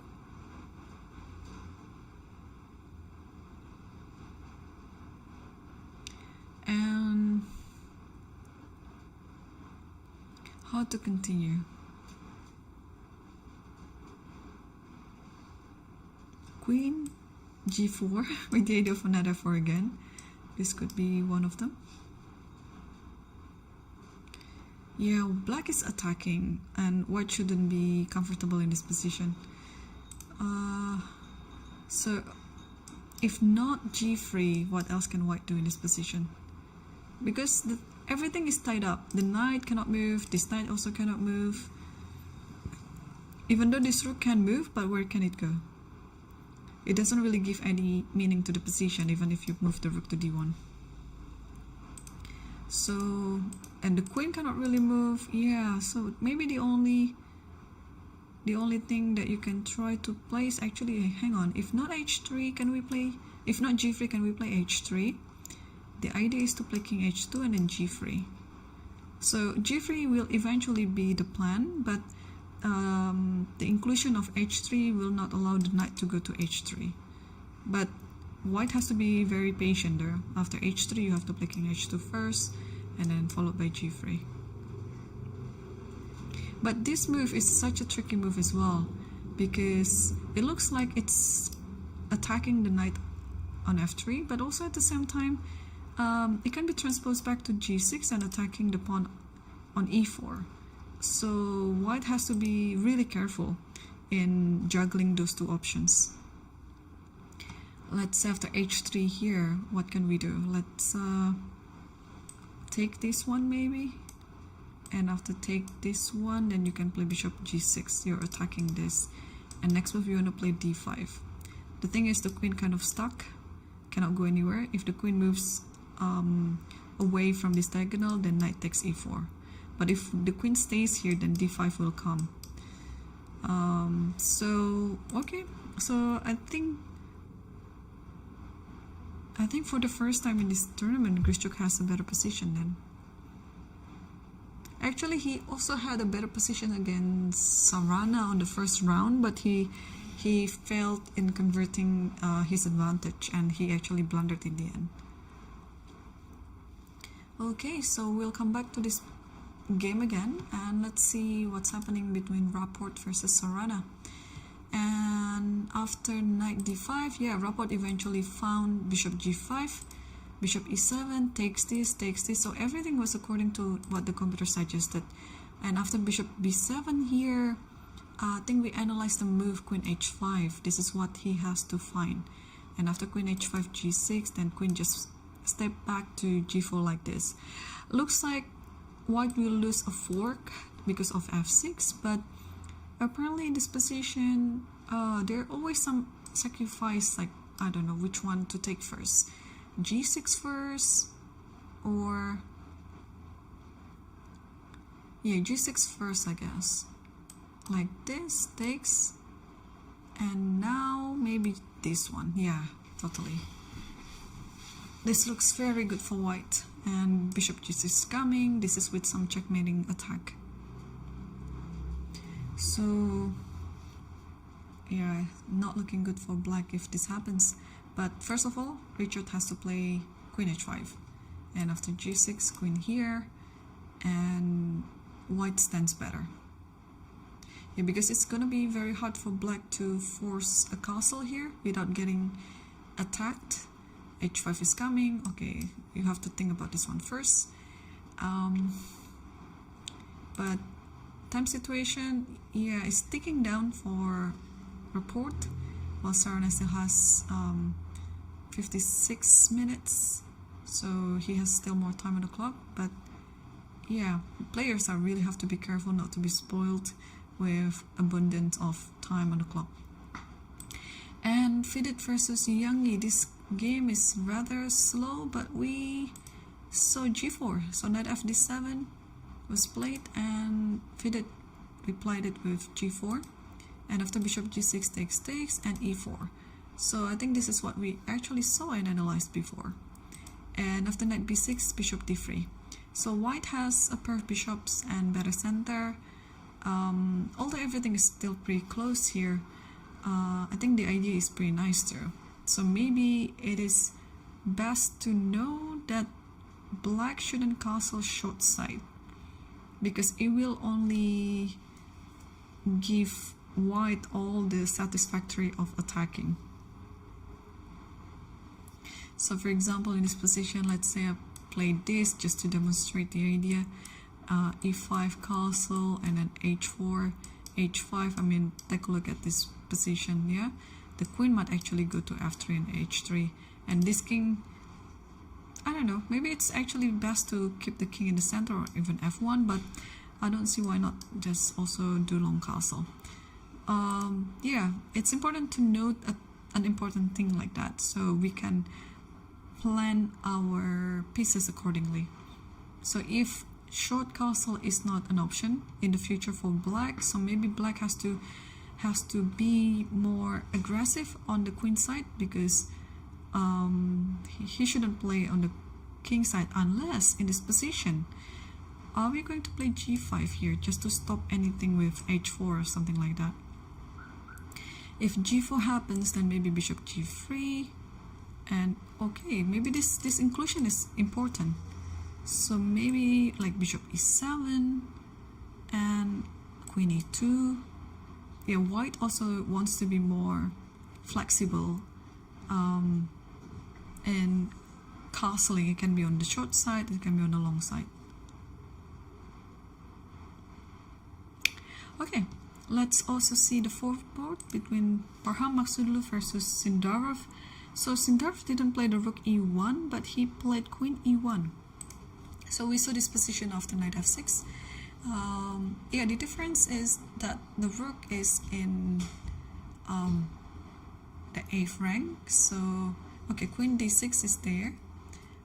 Could it be, hang on, yeah, so this position we actually saw it beforehand. The difference is the rook, it was on e1 instead of e8, and the rook was on standby attacking some checkmating idea on g1, but also having the rook so far away from the king like that, it might also possess some risk that the rook can get forked, or the king can also get some annoying checking ideas. So I can understand why this variation is preferred by Sindarov.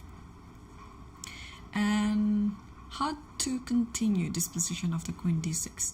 So for now, we can actually see that there is no attacking or checkmating idea in the back rank, but maybe we can try to understand what happened if queen takes b7.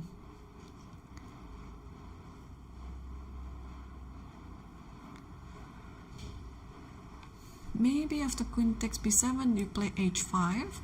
The rook is forced to play rook h4, and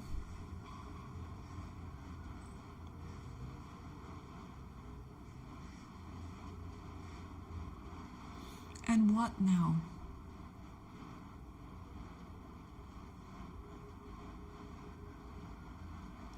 I really want to play queen here, but I don't think it works because there is this check, and next move just take on h5, because now the pawn on f4 is protected by the queen. So I don't think queen f6 is a move. Could it be rook b8? And the queen can only move to a7 or a6. Let's move it to a6. Rook takes b2, and you still cannot take this because this pawn is hanging. So there should be some compensation to this position.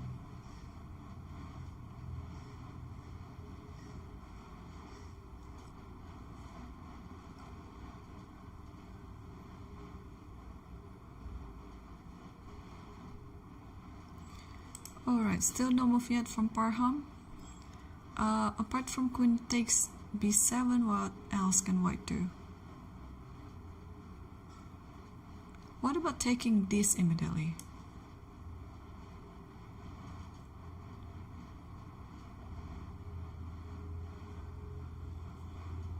This looks like a move.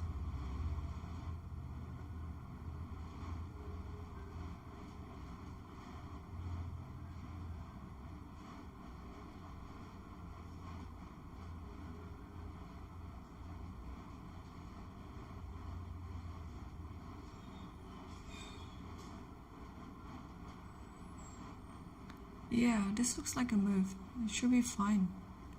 Okay, let's see what the commenter says about this position. Queen f2. Okay, so let's analyze this one. This is fine. So there's a counter attack by playing rook e2. And queen b3, rook f2. Queen c3, rook takes f4.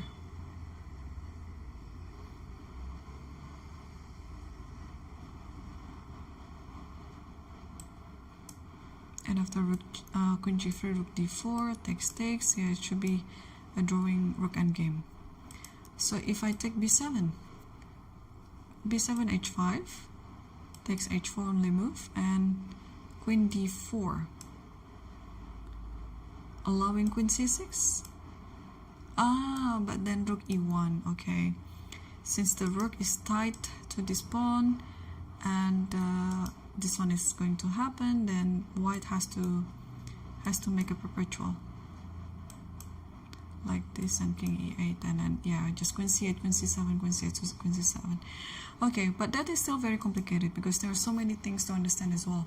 Like, it's not clear that you are actually able to sacrifice 2 pawns in order to get this position, and this is still not better for white because of the checkmating idea on g1, which is unavoidable if you don't do the perpetual checks.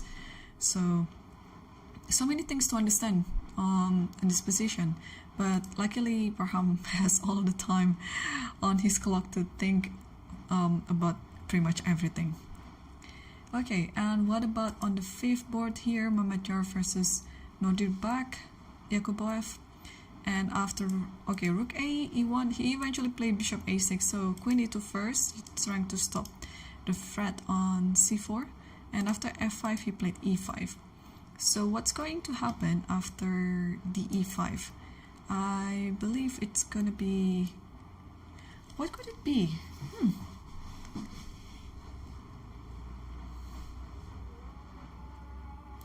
Maybe it's bishop f5. Because, okay, let's see one by one. If fe5, actually fe5 should be fine. Yeah, maybe fe5 is fine. So after rook takes here, I think this one is just simple like this. I mean, you're fine giving this one away, and actually the knight shouldn't take because of bishop e6. So it should be bishop takes c4. And after bishop takes c4, thanks to these 2 pair of bishops, I mean, this just, I think, close to winning for white. You have this idea, you have this idea, at the very least you have this idea. So I don't think after e5, okay, if de5, then just fe5. And this one is hanging, so maybe that's not a good move then. Yes, Yakuboev is in trouble right now. So if you are not taking the pawn on e5, then what can you do? d5? The thing about d5 is this one is hanging, this one is hanging, so I can just take bishop c5 here, and probably after this, oh no, I cannot take that one. I cannot take that one, but what else can I do? This pawn is already like a pass pawn, so that's a good thing. Maybe in this position I can play this actually. Takes, and I believe this position is better for white. e5 here, such a nice move. So apart from taking e5 and pushing it to d5, what else can black do in this position? Black is limited with options because next move bishop can take f5. So maybe, okay, try to protect f5 here. Queen d7, let's say. Queen d7, and oh, maybe now it's just the time to play queen h5 and attacking this. So bishop takes here, bishop takes here. I think this position is better for white, yeah. Oh, he played queen d7, so he played queen d7. Yeah, we're going to see queen h5 then. Also, I can attack this one from the other side, but the thing is, after queen c2, maybe black can play g6. Because after queen h5, you cannot play g6. And what you can play is probably rook f8. But here, I guess e6. And if takes, then bishop takes c5. It looks really good for white. Alright, queen d7. We're gonna see which way that Mamatjarov will choose for his queen.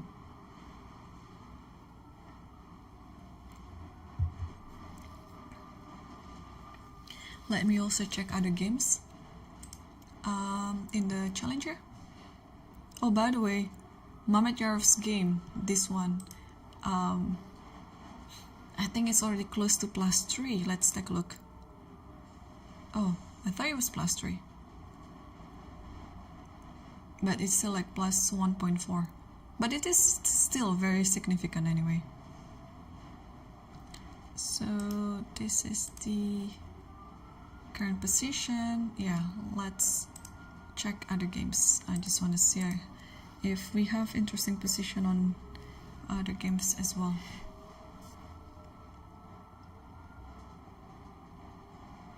Yeah, everything's still all equal pretty much on the challenger section.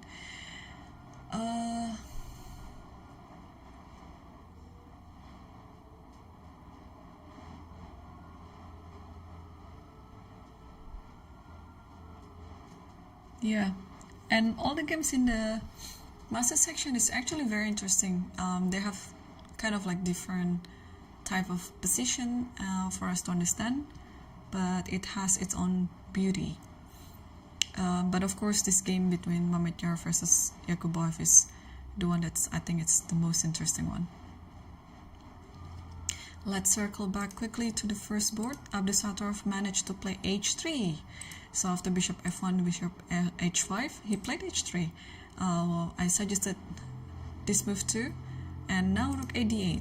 And yeah, this h3 usually is paired with king h2 and g3, but do we have time to play those moves? Because it looks like black is ready.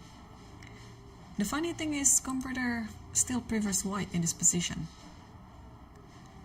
Although I think for human approach, it looks like black is comfortable, but apparently it's 0.6.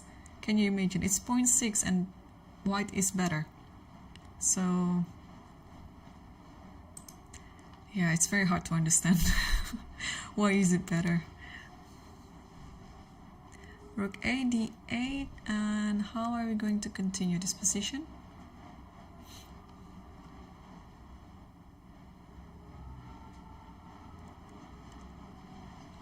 King h2. Let's try this move. Yeah, king h2, and probably I'll go.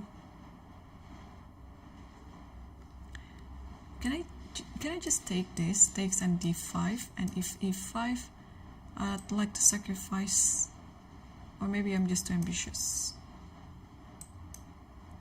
Like this. Yeah, I think there's no point in sacrificing it. Your position is already fine. Okay, but other than that, what do we do?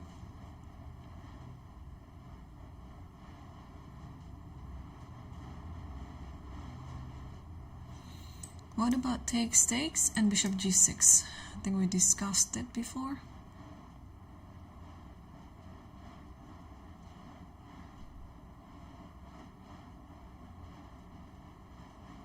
Yeah, I think this is good, but there is g3, and the knight has to go to d5, and knight goes to b5. So maybe after king h2, e d4, the knight has to take d4. Yeah, this should be the position. What does the computer say? c4.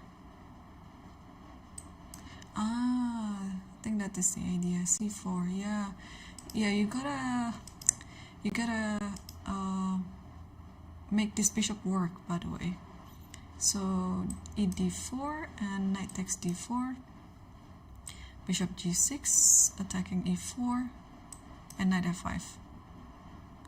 And if this happens, then black is under trouble. But apparently Abdusattorov listens to me, and he played king h2, which is okay, because yeah, usually if you play h3, you'd like to continue with your intention of playing king h2, so because you want to play g3, I can understand that. But apparently in this position it's better to stop and not continuing with the plan and play something else. h3, rook a d8, and c4. Yeah, this type of position is very hard to understand. Okay, let's leave it like that, and let's go to the second board. Richard report, turns out he didn't play the best move in the position. So after bishop b7 here, he didn't play queen h5, but he moved the queen one move short to g4. And it just allows black to have enough time to consolidate with the pieces. Queen e2 and queen d5. Now attacking this one. So, okay, rook g3 is there, but now what's the idea? Yeah, the knight on e5 is so strong. You cannot really to do long castle because knight f7 is there. And if you do this, what can happen?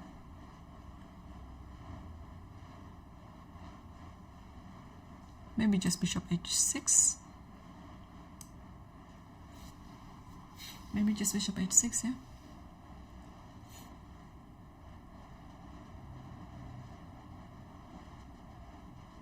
Yeah, well, white still looks good though. So rook g3. What is the idea? So far there's no threat yet. So what if we develop this rook, c8, let's say? And yeah, but the thing is, this is just a waiting game. And maybe rook goes here, king goes to g2, I mean g1 and then h2. Oh, that's not necessary. So maybe the critical line after rook g3 is h6. Because now where does this bishop go? If you takes, and black should be fine. So I don't think after h6 you should take. But what else can you go? Maybe bishop somewhere, bishop e3, protecting d4. And now the rook is attacking g7.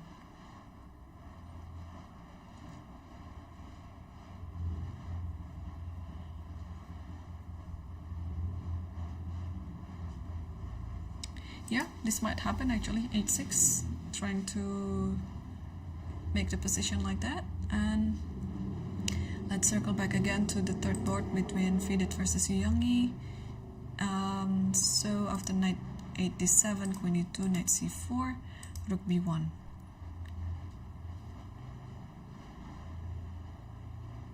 Who is better in this position? It should be just 0-0. Okay, white is slightly better, just 0.1, but okay, it should be just equal. Yeah, to be honest, the position is not very exciting. What's exciting is Parham's game, so let's take a look. And we've seen so many moves already on the board, and oh, both of them actually are playing the best continuations. So after queen b6, queen d6 takes b7. Yeah, so I think the computer suggested queen f2 here. But as I think we also analyzed queen b7 and also rook h4, I think both moves are interchangeable. Here Parham chose to take on b7, and then after rook b8, queen a7, h5, and the rook is forced to go to h4, and rook takes b2. Yeah, so we saw this one before, and still the rook cannot take h5 because this one is hanging. The best thing that white can do in the end is to give perpetual on the back rank. But since the queen and the rook are now more active than the white's pieces, then white should be careful because, okay, the rook is already aiming to g2. There might be something like queen d5 attacking this one. So, yeah, what to do? Yeah, Parham is now thinking. If he is happy with a draw, what would we do in this position? Maybe he has to retreat to e3 just to make this rook work again to h5, something like that. And actually black has to be careful, and if black is too ambitious attacking g2, like for example this one, there is queen a3 check and it's a fork. So rook takes b2. Yeah, maybe queen e3 is pretty safe, and let's say rook just grab this pawn on a2, but this means that the rook can go to h5. Oops, suddenly the video feed is off. Let's switch to my camera instead. Alright, so that's pretty much we know. What does the computer suggest? Okay, give a check first. King, can king go actually? Like here, for example? Queen a7 and king goes back again. And queen e3, yeah, eventually queen e3 I think is the move. And rook b5. It's gonna be quite a complex position with all these major pieces on the board. But eventually, I think there should be just a draw. Okay. What about Yakuboev? How he is doing against Mamedyarov?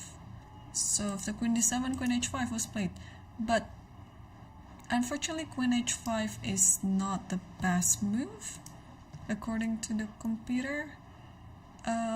It looks like it is the right move to make, but let's take a look. Queen d7, it has to be bishop c1. Wow. No, the bishop c1 is a very hard move to make. So queen f7, e6, queen g6, a4. So you control everything. Rook a d8, rook f3. Ah, yeah, but bishop c1 is very hard.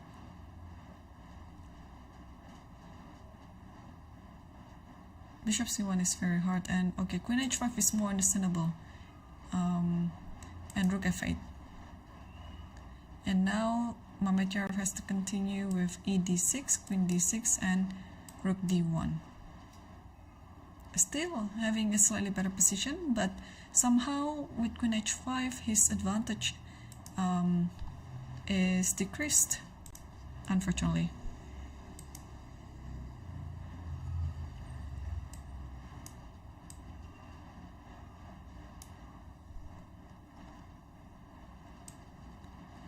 So let's take a look at other games. So Parham already gave a check to a8.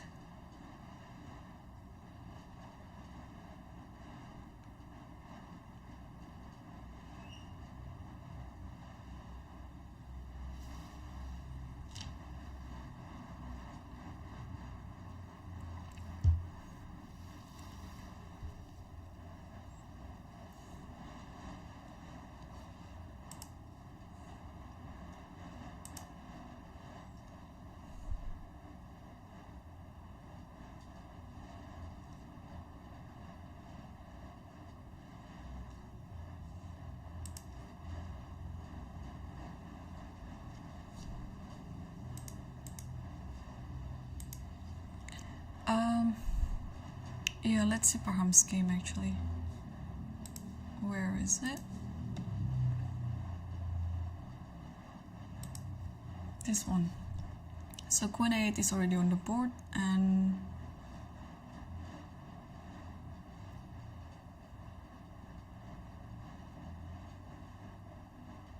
yeah, the king can actually go to g7, right? Oh, but the thing with king g7 is queen a5, maybe. And after king goes here, then queen c3. I don't know, looks like it's a bit loose around the king.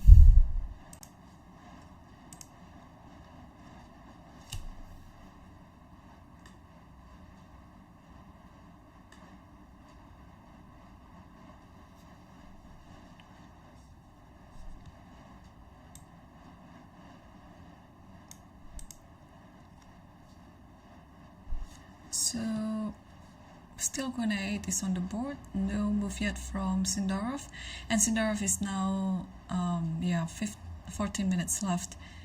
He has to make 7 more moves to get to an additional 30 minutes. So I think it should be, it is still quite a nervous time for him, but I think he's going to be able to manage it. And also, who is running low on time is Yakuboev versus Mamedyarov. And now, oh, actually Mamedyarov played all these best moves here. After queen h5, rook f8, he took on d6, queen d6, and rook d1. Yeah, just gotta be careful with this discovery with bishop f5. But I think the thing is, this bishop is also hanging, so what to do here as black? Because now it looks like the advantage has been decreased and black is back on his feet again. While on the other board, let's see, Grischuk versus Abdusattor versus Grischuk. So after king h2, Grischuk decided to play this little move h6. Yeah, maybe he feels like there's nothing in this position to be done. You just have to play a waiting game until white shows his intention.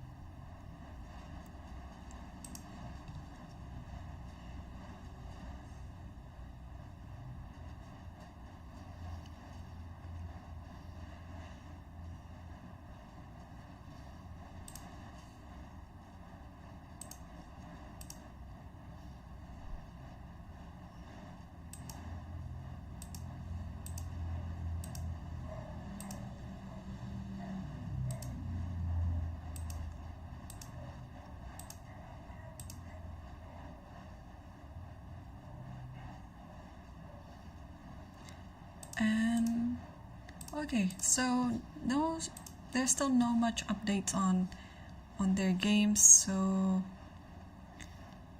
what about Sorana? Report versus Sorana. And after, oh yeah, he actually played it. So after rook g3 here, yeah, Sorana just played rook c8 because I think it's a wise call, because he shouldn't do anything around the king's side. He should just another waiting move here. And then rook e1 is already on the board. And now how to continue in the queen's side?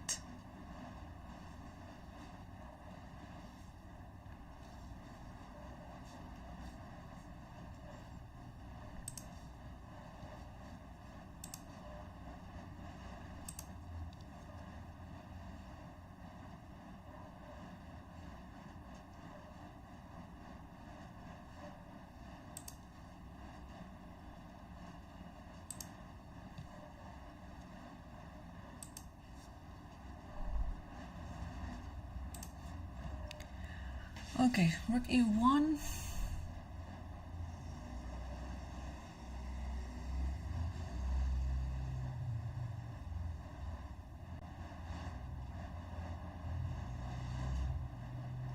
Maybe it's now the time to play h6.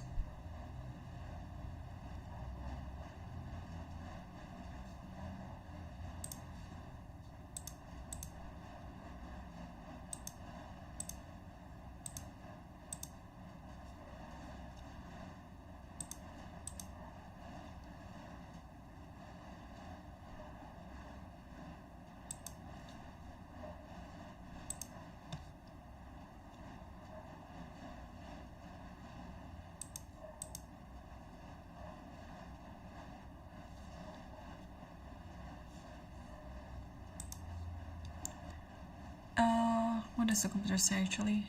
Yeah, h6 is the best move. And after bishop d2, g5. Whoa. That's such a nice idea. And you cannot really take this because it gives the rook... Actually, you can. You just have to play king g1 in this position. Okay, but this is going to be such a nice continuation if it happens on the board.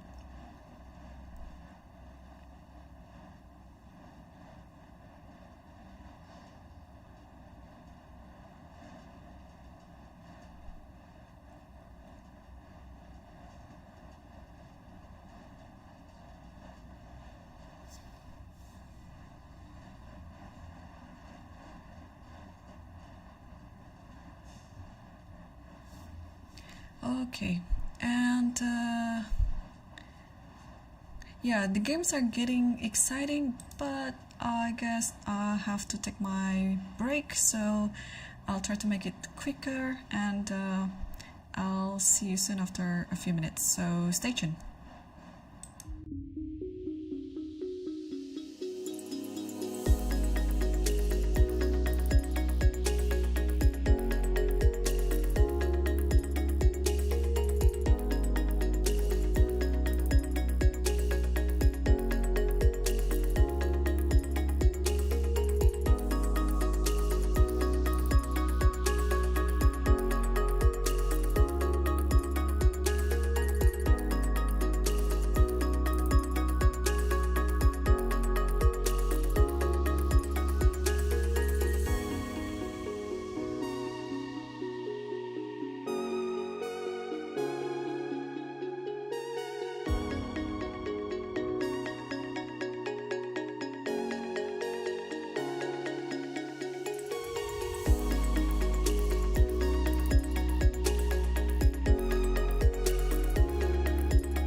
Hello, welcome back to the Lichess broadcast commentary of the Uzbekistan Chess Cup 2024, and we are on round number 5. And yeah, we are on the third hour of the round, and wow, all the games are still ongoing, which is good. Because usually at this hour some of the games already finished, but we still have a complete list in the games. So let's take a look at this one and let's see what's happening on this game between Mamedyarov versus Yakuboev. So we saw the position of the rook d1, and here black has to be careful with any sort of discovery that might happen in this position after bishop takes f5. So that's why Yakuboev played queen e7, attacking the bishop on e3, and rook fe1, bishop takes c4, and here bishop takes f5 and queen f6. So in a way it looks like it's a double attack, although I don't think in this position we should really count on this pawn a lot. So I guess this position is the perfect time for the bishop to move back to b1, because bishop always works best from distance, not to be attacked by other pieces. And at the same time, if queen takes c3 here, this is a perfect time as well to play queen g6, and you are trying to get the king out by playing queen h7. So it's going to be very dangerous if black decided to take the c3 pawn. But if black decided to play something else after queen f6 and then bishop b1, probably bishop f7 to prevent queen to go to g6, but here the queen can actually take c5 like this. Although it will give time for black to also play knight d5 and attacking this bishop on e3 and also the pawn on f4. So this is actually a very tough situation now, because white was better before, but now I think after a few moves black is able to consolidate the positions, and although now slightly better still. The computer suggested g4, a move which I completely missed, because I thought white would be safer just by dragging the bishop back to b1. Yeah, the position looks okay for white in this position, but after knight d5, yeah, you're losing your advantage. So in order to maintain the advantage, g4 is necessary. What's happening after here? Maybe just bishop c1. I see. So I think white has to be brave in order to play this position. Takes here and then bishop b2, and the knight is somehow pinned, and after rook b8 I think bishop a1 or bishop takes, queen takes, and then queen g6. Yeah, and then white stands better, and here black is forced to sacrifice an exchange by taking the bishop on f5. Wow. Okay, will we see g4 happens on the board? Because as we analyze, this is the only way for white to maintain the advantage. If white played something else, then black is able to equalize the position. Okay, let's come back to first board between Abdusattor versus Grischuk. And yeah, Grischuk is down to 9 minutes, so Grischuk has to play faster. So what's happening is after h3, rook a d8, here he played, Abdusattor played king h2. In h6 we saw this much, and after g3, knight went to e6, bishop g2, knight g5. So I guess black is not really making any progress, while white is getting whatever he wants in order to stabilize the king side, especially around the king over here. And after knight takes g5, h takes g5, and knight c4. This is the current position right now. So white already solved all his problems on the king side, and now since that problem is already solved, now white can focus on playing on the queen side and also around the center. So knight c4, yeah, obviously this is such a good spot for the knight. Yeah, you're attacking the bishop, you're also hitting the pawn on e5. What else can we suggest in this position? Yeah, the thing is the bishop, although it's looking okay right now, but black has to be careful not to trap his own bishop, because let's say after knight c4, oh, actually what white might want to play is putting the knight on e3 and therefore getting back to the old principle of controlling the f5 square.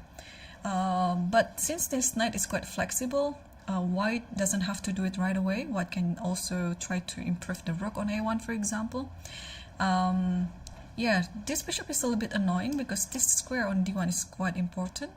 If there is no bishop on h5, white would have just played the rook to d1 like that.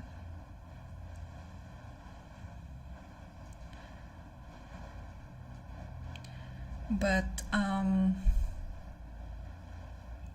yeah, this still doesn't happen yet, and Grischuk is kind of in the time trouble right now. He has to make 20 more moves and he only has 7 minutes on the clock, so yeah, time is ticking down for him and he has to play faster.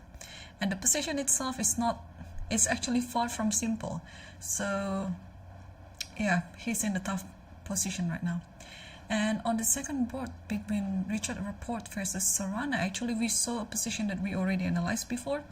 And after rook e1 here, h6 was played and the bishop has to move. I thought it was going to be to d2, protecting the pawn on e3, but apparently Rapport didn't care, because apparently that pawn is not really matter. So he played bishop d2. He played bishop d2. I see. So probably after queen takes d4, we have this check. Well, not a check yet. Knight takes f7, but now after here, we have this check, and then e7 will be... Actually, it's mate in 2, because after this takes here and then takes. So that's why bishop d2 was good enough. It doesn't need to go to e3, protecting the pawn. You can just actually give up the pawn. So here after bishop d2, g5 was played, hg, hg, and king g1 in order not to lose checkmate in 1 on h1. So I think white is still standing slightly better, although now the position is a bit wild. Like, these rooks are not connected, so this is not like a traditional principle where the rooks have to be connected. But the good thing for black in this position is the battery between the queen and the bishop, aiming toward g2, the rook is aiming toward h1, so there's some potential of some checkmating net here. To be honest, maybe I changed my mind now. Maybe it's better for black actually. But the weakness in black's position is always this pawn on g5. Like, it's a pawn. I mean, white could actually think of capturing it. So let's see what the computer says in this position. Knight d7. So the computer says it's 0-0-0, but also we have to be aware that the computer has this tendency of evaluating the position 0-0-0 when it is very complicated. So here it suggested knight d7 and then take g5 like this. Knight takes e5 and then queen takes e5, rook h5. And if we simplify everything and go to the end game, like this and this, who's better? If I take this one, rook g8. Okay, so white is sacrificing a pawn in order to get an activity for the rook. And now actually the pawn is going to lose again. So instead of taking on a2, maybe it's better to play something else, rook h4. And after this checks, king d7. Okay, the rook cannot go to a8 because of the bishop, and now this pawn is hanging. Okay, but that is quite a long stretch to the game. So king g1 is still on the board. Yeah, so if Sorana is going to play the best move, it has to be knight d7. And on the third board, let's see what's happening between Vidit versus Youngie. So yeah, it was kind of like a waiting game actually, but since after rook b1, bishop e7, everything is quite closed down, and for white almost couldn't get anything if the rooks are not connected. So eventually white resorted to the castle, so after ed5, ed5, knight f3, here white just castled, and then black just castled, and white has to follow suit because keeping the king in the center will be quite a nightmare. Rook e8 is about to come, so Fidit also castled, and after bishop d6, bishop g5, knight f6, and this is the current position right now.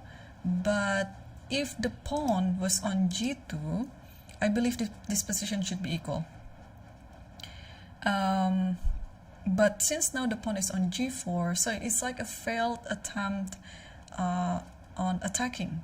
Yeah, this is the thing. If you're being too ambitious, I mean, g4 was actually the best move when it happened, but apparently Fidit didn't continue with the best move, so it makes g4 actually is a weakness right now. So knight f6 is already on the board, and yeah, I guess after this the rook will come to the e file and the queen might go to c7, and if you don't take the knight on f6, this knight can actually take g4 or also occupying the center by playing knight e4.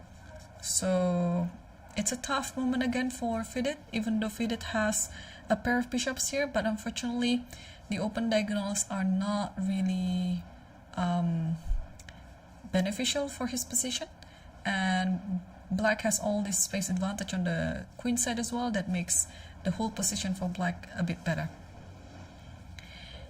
Time situation, okay, they have similar time situations, so I don't think we have to be very worried about that, although they might actually enter into time trouble soon because they still have to make another 20 moves in order to get an additional 30 minutes. And who is also in time trouble is Sindarov. And now this is already like a drawn rook endgame, Parham versus Sindarov. But yeah, but Sindarov has to defend the position not to lose in this type of endgame. So we saw the position after. We'll get there. Which one was the move? I think it was around. Queen a8 check. Let me see if I can find it there. Queen a8 here, and I think we analyzed the position after king e7, but after king g7, queen a5 was actually played, and we analyzed this. Queen f6. Sorry, queen f5, rook b5. Sorry, and then queen c3 check and queen f6. I think it's forcing the trade. Although, what happened after queen g3 actually? Probably after king g3, just king h6, and everything is pretty much protected. Or even king go back to f8, because this one is already protected by the rook. So here Parham chose to take the queen, and king takes, and a4, and after rook here, g4, takes, rook here, check, and then takes this one. Okay, yeah, usually, I mean, this type of setup is already drawn, but f6 was played, and after this here, yeah, now black's rook has to be quite flexible. So okay, actually this is a very instructive position. It has to be flexible in limiting the white's king access to the other side. So it has to be able to stop it from this side, and also it has to be able to stop it from this side. So okay, the camera feed is off again. Let me switch back to my own camera then. So that's why here rook d7 is still like a kind of like a wasting tempo move, and therefore black also is doing the same, another wasting tempo, just to give the rook more flexibility. And after king f3, here the king is about to go up to e4, and actually it's still fine, but it would be better to limit the king as much as you can. So therefore Sindarov played rook b4, not to allow the king to go. And after king g3, the king is about to go to h4, and therefore he went back to rook b1 again, because after king h4 you have to be ready to mate it with rook h1, pretty much not to allow the king to go to h5 and g6, because if it happens, then white wins. So here after rook h1, the king has to go back to g3. And now we can redo everything again, like rook b1 or even rook a1. It's not a problem. So after rook b1, Parham didn't go to king h4. He went rook a7, and now since we cannot really go here, we can go here though, but it means that if we go to the c file, it's becoming closer to the white's king, and we might actually lose some tempo later along the way with the checks. So it's better to lose the tempo with the other piece that's available, king f8. And after rook c7, now we can just go further away from the white's king like this. And yeah, this is just a series of wasting tempo for now. And now the king is about to go to e4. Rook a3, okay, usually you want to play rook a4, but I think in this position there is a concrete approach here. You can just play rook a3, because even if you play king e4 like this, you can still give a check, and after this just takes like this, and after this then probably put the rook back like this, and after this then this is just a very it's a very famous defense that we call with Philidor defense, that doesn't matter where the king goes, here or here, oops, g5, you just have to put the king along the 6th rank until the pawn move, and then you go back to the back rank. Until the pawn is not moved, you just stay on the 6th rank. Like for example, after this, the rook goes here, stay on the 6th rank like this. Or you can even go king e8 if you want to, but just keep the rook on the 6th rank. Only when the pawn is moved, then you go here. So that is the idea. So let's go back to the game. After king f4, it's another check, and after here, it's a tricky one, yeah? If you give a check here, king h4, that's why we come back to the other principle. You play rook a1, so that after king h4, you have rook h1, and this is very important. So here, rook d7 was played, another waste of tempo, or kind of like, well, you just want to maybe gain time or something. And we also do kind of like a wasting tempo as well with the king, but this is not a real wasting tempo because the king is attacking the rook. And when the rook moves, then move also the king up. At least now the king is no longer limited to the 8th rank, but it can also be on the 7th rank. And after king here, okay, the idea of the rook here is to allow the king to cross the other side of the board, so using the rook as a bridge. And rook a3 check and king e4. And now you kind of like, you cannot stop the king to enter the 4th rank, but you can stop it entering the 5th rank. So yeah, just try to limit the king as much as you can.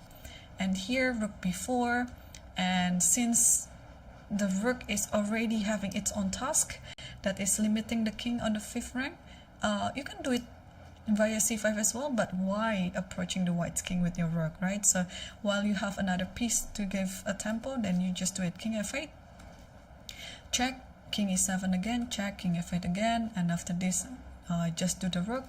And after this, since you also don't have anything in this position, you just waste the tempo again with king f7, check, here, and now you can actually give a check and only move his rook c4. If you move the king, we see what happens even after this, and you give this pawn up, you're going to have this defense, and this is just getting closer to the draw.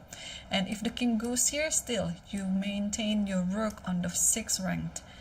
And if this happens, then maintain your rook on the 6th rank. Only after f6, then you move back down here, because this is the place for the king to hide. But now look at the white's king, it doesn't have anywhere else to hide, and this rook will just comfortably check from behind. Check g1, h1, f1, doesn't matter. Wherever the rook goes, just keep checking. So that is the idea of this endgame. Let's come back to the game. So after the check on a4, Parham chose to stop it by playing rook c4, and of course in this type of endgame you shouldn't ever exchange your rook. Keep the rook on the board, because if you're going to the pawn endgame, you're losing. So here Sindarov played rook a5 again to maintain this restriction to the king so that it doesn't enter the fifth rank. Rook c8, king e7, rook c7, king f8. I think we've seen this position again, and yeah, this is already kind of pretty much an easy draw. Also, the thing is, it's not, is it possible to actually put the king like this and then exchange the pawn? Because whenever the king is on f4, there's always a check on a4. Yeah, and whenever there is an exchange or trade of the pawns, it's just getting closer to a draw. And yeah, the only other thing to note and to remember is whenever the king is on g3 going to h4, you have to be ready having the rook on the back rank. So this is still the current position. Let me see if we have the camera already. No, the camera is still not on yet, but once it is on, I will show it. So okay, so if this is a draw, then it means Sindarov will be at least at the second place, because he's currently on the second place with Yu Yang Yi. And apparently the game between Mametyev versus Yakuboev maintained the equality, and I think it's going to be good. Actually, not going to be losing anymore for Yakuboev. So, well, this one is still ongoing and close to checking hands, agreeing for a draw. Let's also check other games, because Grishchuk is apparently in time trouble. So, Grishchuk has 2 minutes, and he still has to make 17 moves. The last position we saw, I think it was the other knight c4, yeah? Oh no, maybe this was it. Yeah, knight c4, and then takes d4, takes, and bishop here attacking e4. But now, white just simply ignore it. Oh, okay, because the e4 is pretty much protected. Yeah, the thing is, even though this one is pinned, after d5 there is knight e5, and black loses right away after takes this. And to be honest, white can actually choose to just play e5 instead of taking d5 later. Just imagine this position after knight takes g6. Black will have a triple pawns on the g file, so it looks really, really ugly. So rook a d1 is on the board, and this is actually the current position right now. And yeah, now the position is on to white's favor, because everything in white's position is working. Like the rooks obviously are the best, the queen protects everything, bishop as well, the knight is in the perfect position, the bishop is also perfect, and there's no sign of weaknesses around the white's king.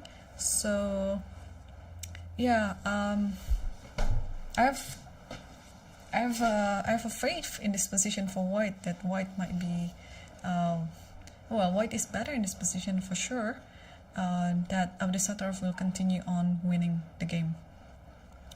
While on the second board, let's take a look what's happening there. Alright, so we see the position of the king g1, and here I think we analyzed the move knight d7, but Sarana came up with something else, and he played g4, and knight takes g4, knight takes g4, rook g4, and here bishop d6. It's interesting actually. You want to give a check here? Oh, no, you don't want to give a check. Oh, this is actually a very nice trivia question. Like, if for example white played some stupid move like a3 here, what will you do as black? Because this is a very common pattern in tactics. So if you already spotted, well done. It's yes, it's this check, takes and checks this one. And you can prolong the suffering by playing rook h4, but it's still going to be pretty much the same outcome, like this, and then mate on h1 like that. So that's why after bishop d6, since Sarana is threatening for a checkmate like that with h1, rook h1, Richard Rapport played f3 just to give space or some place to breathe for the king. So if this happens, then it's not gonna a checkmate anymore, yeah? Like this, and check here, the king can just go to f2 and be safe there. So after f3, he played queen h5. Now black is attacking the white's king, and after this, bishop g6. It's like an explosive bomb here. Like black is attacking, but instead of defending, white is attacking back with bishop g6. Ooh, this is what I like about these two players. Both of them are very creative. So let's take a look. If this one happens, of course you know what's going to be done. Like queen takes here, and it should be mate somewhere. Yeah. If king here, it's mate in one, and if king goes here, then I guess it just takes this, and it's just a matter of time until white wins the game. So taking g6 is not really an option here. What about giving checks? If checks here, king goes here, and it is actually a double attack now because the rook is attacking the queen, and this queen is about to take e6 as well. So therefore, queen h2, if you want to give a check, it's more preferable. And oh, this is actually what happened on the board. So queen h2 and rapport play king f2 and bishop d5. So black has to protect the pawn on e6, and bishop d5 was the answer. And how to continue this position, because it looks like white is in control.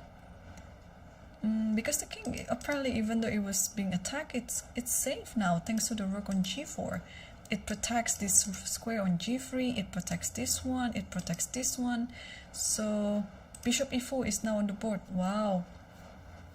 So judging from this position, maybe Rapport will be on to his first win on this round then.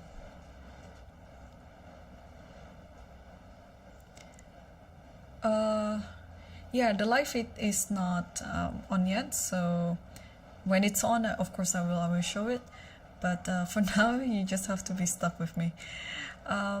So bishop e4, you have to do something with this, yeah, because bishop is going to take d5, but if you take this one, queen takes, since the rooks are not connected, it's going to be very hard. If the king goes here, I think we can actually give a check here, yeah. Oh, sorry, bishop g5 is there too. Oh, that is nasty. But if black didn't take the bishop on e4, what will black do? Queen back to h5, just to have this position takes. But after queen h5, after queen h5, maybe bishop here, actually bishop g5, yeah, and then eventually you are forced to take the bishop anyway. Okay, not a pleasant situation for Sorana in this one. Okay, we have to also circle back to the other game. Fidit versus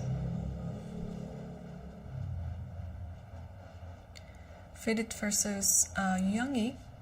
Youngie was better, but what's happening now? So we saw the position after knight f6 here, and then knight e5 was played.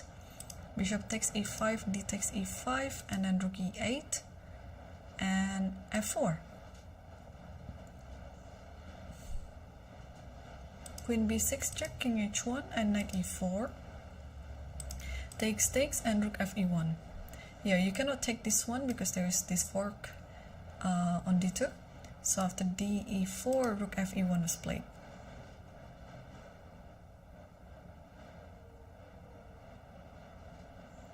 Rook fe1, and yeah, I think, well, you still cannot take this one yet because still knight d2 is there.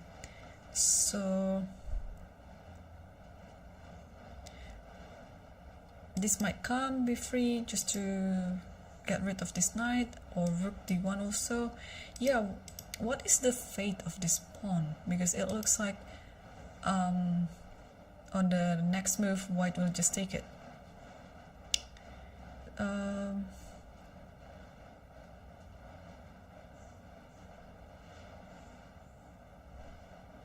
Could it be e3 now? because after b3 you take, and this rook is, you know, will be enjoying the second rank, and probably knight here attacking the rook, and after the rook went here, you kind of like going with the rook like this, a2. Maybe this is the compensation, and after takes this, oh no, b3 is hanging, so that's not ideal. Like takes, just knight b3. Alright, so rook f e1, e3 is kind of annoying then, because you have this idea, and probably here, and you cannot really take this one without kicking the knight away. And if you kick the knight away like this, it will make another weakness in the white's position, because this rook will somehow penetrate the back rank. Okay, things are looking good for Yang Yi. And what does the computer say? Oh, e3. E3 actually what he already did in the game, so we are looking at the right position right now. Yeah, it's a bit unpleasant now for white, because turns out this knight is very strong. Rook b d1 is already on the board, so white is preparing to push b3, but after knight d2, the knight is no longer attacking the rook on b1. So what to do in this position then? After rook b d1, b3 is about to play.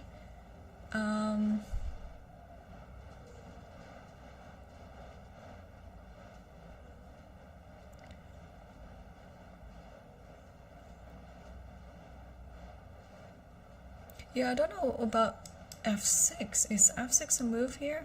Or I can actually let b3 to happen first, just to open up the a file. So maybe in this position I can play a move like queen c5 maybe, with the idea of here, and then yeah, things like that. And oh Yang Yi just did it. Queen c5 is already on the board. Okay, queen c5, so that after b3 takes, now the knight can go, actually the knight can still go to d2 attacking b3.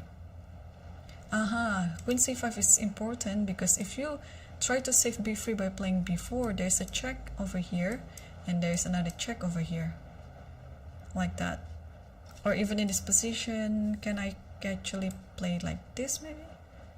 No, that one, it will be rook d2, yeah? Oh no, you can still take it, because if you take this, then this one is hanging with a promotion. Wow. Okay, so queen c5 is on the board. Yeah, it's unpleasant. And what does the computer say in this position? It's actually still equal. Okay, so b3 definitely shouldn't be touched. And instead, white should play rook d3 in this position. And after knight b6, what happened after taking this? Takes. And okay, rook de3 and then knight d5, and you just play this position and try to maintain the equality. But Vidit didn't do that. He played rook d4 instead of rook d3, and this is bad because a3 apparently is the move, and after b3 knight goes here. What's the difference? Because it looks like it's the same. You cannot take this because knight d5, and then this one is lost. a3 is such a good inclusion to weaken the c3 pawn, because without a3, yeah, this will not happen. Oh, okay, so black will always have this idea, returning the knight back to b6 and then put it back to d5, to the center square. But rook d4 is not the square for the rook. It has to be on d3, because yeah, just to avoid that type of play. But since both of them are not really having so much time on the clock, I think if Yang Yi has more time in the clock, he would have find the best continuation here. But he played rook e6. Looks like it's another good move, but it lacks of a concrete idea here, because b3, what's happened after this? Takes, and then if knight d2, and okay, rook b3, rook d3 again, and after knight takes, rook takes e3, queen d5. Black should be fine, right? King g1, rook e8, or rook e8, like this. To be honest, black looks like black is better, but Okay, after this it looks like it's just equal, yeah. All right, we'll come back to this game. Meanwhile, in the game between Parham versus Indarov, they already ended with a draw. There's no draw offer. It's just two kings on the board, so it's automatically a draw. I think we saw the position after, not like this. I think it was somewhere here, and then king, sorry. Yeah, somewhere like this.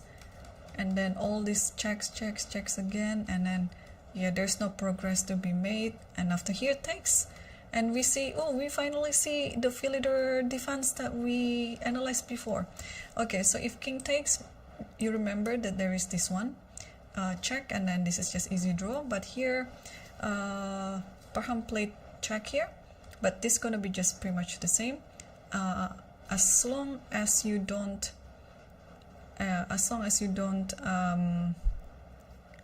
exchange the rook. So yeah, in this position you can just come back here, allowing king to take f6, and then you have a check on a6, and yeah, this happens, and maintaining the rook on the 6th rank is just the easiest way to get a draw. And yeah, this one check is fine, I'd say. After this you have to give a check again, and after this maintain the 6th rank again, and this one, yeah, I just stay on the 6th rank. And after this, okay, you can actually take now, because this is a bad not a bad exchange, but this is already like resigning the position, as in not resigning as 0-1, but more like, okay, I submitted to the draw result. So takes here, here, and here, and after this takes, and yeah, this is just a draw. Okay, and let's take a look on the 5th board between Mamedyarov versus Yakuboev, and we have the live feed back on. So yep, Yakuboev has been in time trouble, and let's take a look at the position after.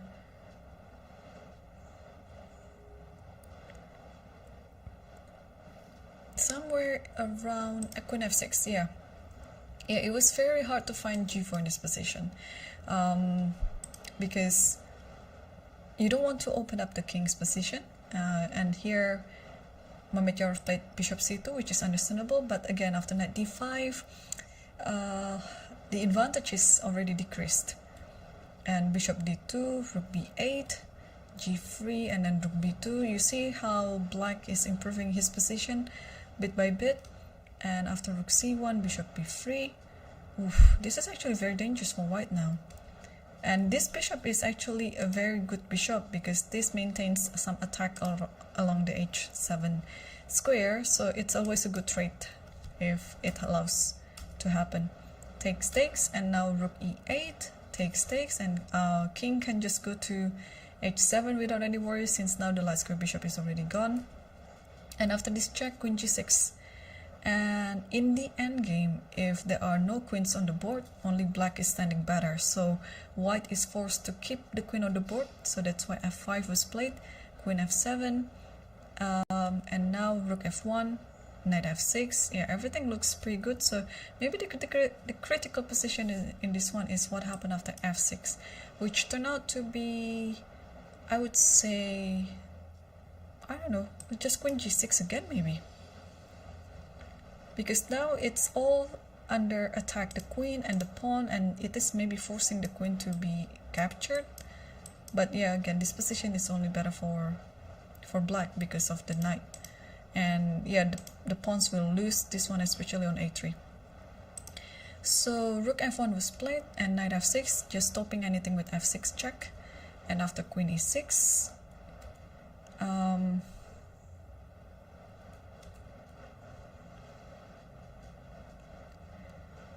now this is the current position. Yeah, so Yakuboev is down to 4 minutes now, and he has to make, well, 5 more moves, so not really a big problem there. But now this is a critical position. Well, queen g8, so I don't think you should take this, because then it will allow the pass pawn, but also you have to do something with the queen, yeah, because the queen is now under attack, and also the rook.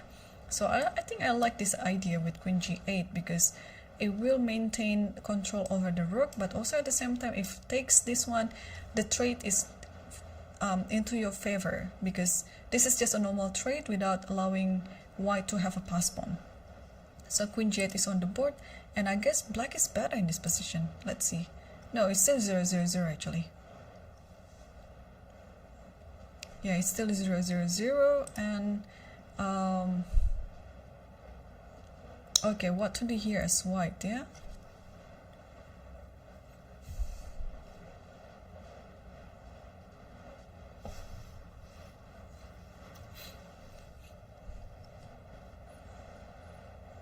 Can white take the c6 pawn actually?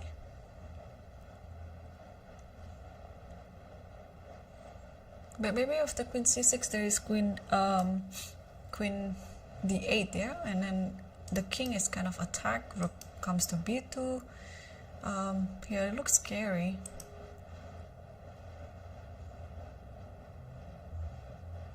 And also after queen takes c6, maybe rook a3 should be fine. But I don't like taking it back. I like to attack. So maybe just play here. Okay, let's also see quickly back again to the first board, because Grischuk has been under 2 minutes all the time. Let's switch back to my own camera. And after rook a d1 here, Grischuk played g4, and then d5, and then g takes h3. Just trying to understand what's happening. So if you take this one, maybe bishop e4, yeah, like this. But okay, well, I don't think it's working, because this is gonna happen. So after bishop h3, the queen has to go then, or there is this check actually. This check. Okay, so that's why after gh3 here, the Satrov took the bishop, and cb6, bishop takes h3, and after queen e7, queen c3 here, queen f8, and f3, and now knight d7. Yeah, looks very passive for black, but this knight is going to have a very good outpost on c5. So now maybe the question is, should we take this knight? Because after the knight goes to c5, it might be a bit dangerous. Like takes here, takes, and okay, rook c5 is about to come, so maybe rook c1, like that, and then put the queen here, and then probably double up the rook on the c file. Looks good to me. And this is actually happening. So knight d7, Abdusattorov chose to take the knight, and rook d7, and I think we're going to see rook c1, because this is pretty much easy to explain. Oh, g4, he doesn't care, but oh, that's actually very tricky. So he wants to double up on the h file. So g4, king g3, rook h1 here, and after rook c8, which already played by Grischuk, then he can actually think of, hang on, can I play queen d2 instead? Queen d4 is of course is a good move, because it makes this queen stuck protecting g7. So maybe it's time to play f6, but whenever f6 comes, then king g3, g5 is always ready to be pushed, rook h1 is there, or even if you want to, do I want to exchange my rook actually? But additionally, queen d4 is attacking b6. Now I think rook c5 has to be played. Grischuk didn't do that, he played rook dc7. Okay, so yeah, this bishop is hanging, so you cannot take b6. But maybe now it's time to play king g3, just to step away from the check on the second rank. But after king here, then after rook here, let's say, or maybe just rook h1 like this. But he's still thinking. Also, I think if we exchange all the rooks, it's still much better for white, and maybe this is actually easier to play. If we exchange the rooks, let's say like this, takes everything, even after queen here we can come back here, and after here, okay, there's a check, but you can always go to here, g5. Eventually the queen will be stuck guarding everything, and this queen and this bishop, they're just more superior. And oh, actually rook c1 was played. Okay, so it was already played by Abdusattorov. Yeah, I think rook c5 now is kind of force. You cannot really trade all the rooks like that, because in the end with queen and bishop only white stands better. But again, yeah, white also has many ideas here. King g3 still is the idea, and then rook h1, and you want to try to attack from the h file. Wow, so looks like Abdusattorov will win. And let's quickly take a look, because I just say from the corner of my eye, Sorana is apparently better. So what is going on? The game was okay. Now it suddenly is like this. Ooh. So what was the last move that we saw? It was not long ago. King f2, bishop d5, bishop e4 actually, and after bishop takes a2, bishop b7 was a mistake because there is f5, and now this rook is paralyzed. The whole idea of the whole idea of rook g4 is to protect both squares, and these are two important squares, queen h4 and then also this one. So now after f5, since the bishop is no longer on e4 anymore, that is going to take f5. Now the bishop is away like that. Let's say if the continuation was like this, takes, and the king is kind of almost get checkmated. And even if you take this one, where is the checkmate here? Okay, at the very least I can just grab the bishop, yeah, like this, and takes, and this should be just enough for win. Wow, bishop b7, this is a very uncharacteristic move by Richard Rapport, because usually you just want to aim to the king, not to any other material like that. Bishop a2, okay, what would be the best move in this position?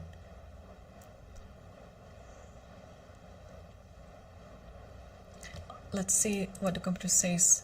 Queen e3, okay, this is hard. Queen e3, bishop e7, b3, trying to restrict the bishop like that.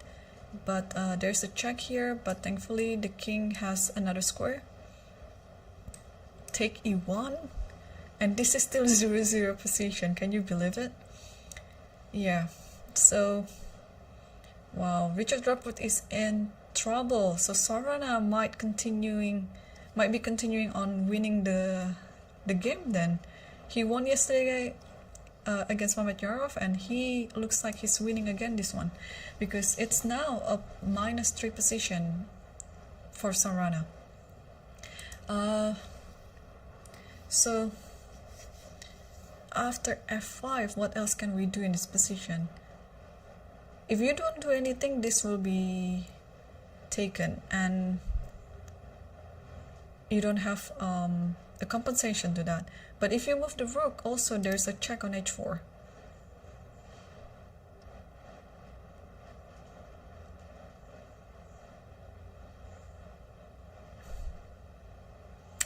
Okay, well, I can totally feel it for Rapport. Like he's been playing quite an ambitious game, but then to blunder bishop b7 like that and then miss this f5 move, it's quite heartbreaking.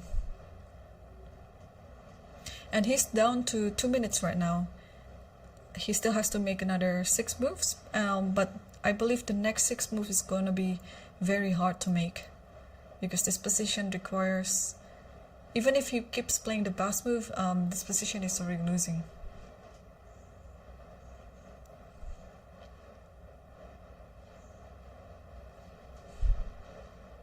Yeah, you can actually tell from his body language that he's quite nervous. If I were him, yeah, I would also be nervous. And just on the live feed, we see Youngie already folded his score sheet. What's happening on their game? Faded versus Youngie. So, did they agree for a draw? I think so. If this was the last position, it should be quite drawish, yeah. So after rook d3, after rook d3, actually not this one, yeah. After rook d4, here he played rook e6, yeah, he didn't play a3. So bishop h4, rook a e8, rook d3, f6, b3, takes, and knight b6, and after queen e3, there should be some draw offer by faded then. Judging this was the last move. So another draw for Youngie and also another draw for faded. So we have 2 games already finished, and let's come back to the game between Mamedyarov versus Yakuboev. After queen g8 here, Mamedyarov tried to save the pawn by playing a4, but Yakuboev tried to attack it again with rook a3. Yeah, the position is still equal here, so let us come back to the first board, where first and second board actually, where it looks like it's gonna be quite decisive. But since Richard already made his move, let's take a look. So after f5, he took the rook on c8, and after f takes g4, he played queen e4. So there should be some finishing variation here that black can pull on. What could it be? I like the move bishop c4 actually, because it limits the activity of the king, because it looks like soon black will be checkmating. But okay, let's take a look after this. The thing is, after this there is this check with the pawn, or maybe it is sufficient enough with the queen. Okay, check, and then check here. This is what I meant. And then you have to stop it with the pawn like this, but okay, it doesn't matter how you take it with. Yeah, I think it's better with the queen anyway, and then you just win a piece up like that. At the very least, there is this variation. So it's just, I don't know, looks like it's a good move to limit the king, but is there any concrete continuation in this position that will win immediately? Yeah, the thing is, I don't like to have the king escape to e2 and d1. And after bishop c4, oh, there's this check. And where should I go? I have to go, oh, there's that check, sorry. Oh, but the queen is protecting the bishop, so it's fine. The king can just go here. But Sorana didn't do that. He gave a check first on g3, and the king went to e3. Yeah, because if the king went here or here, there's a check on c4. So how to continue? And maybe now it's bishop c4. Do we have to be worried about queen c6?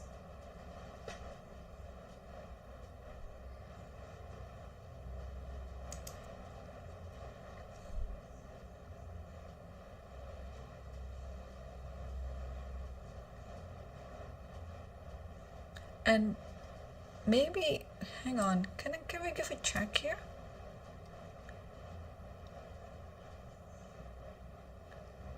Check, but f4.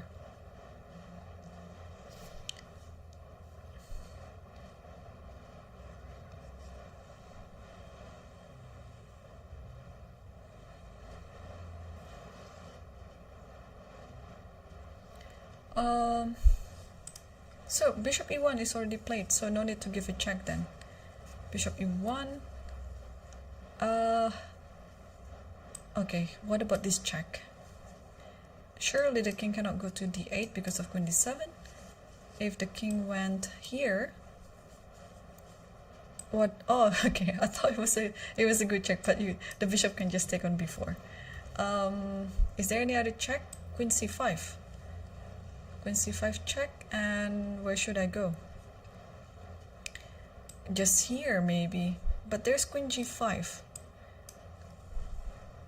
But okay, Richard didn't do that. He just took back the rook on e1. I feel a bit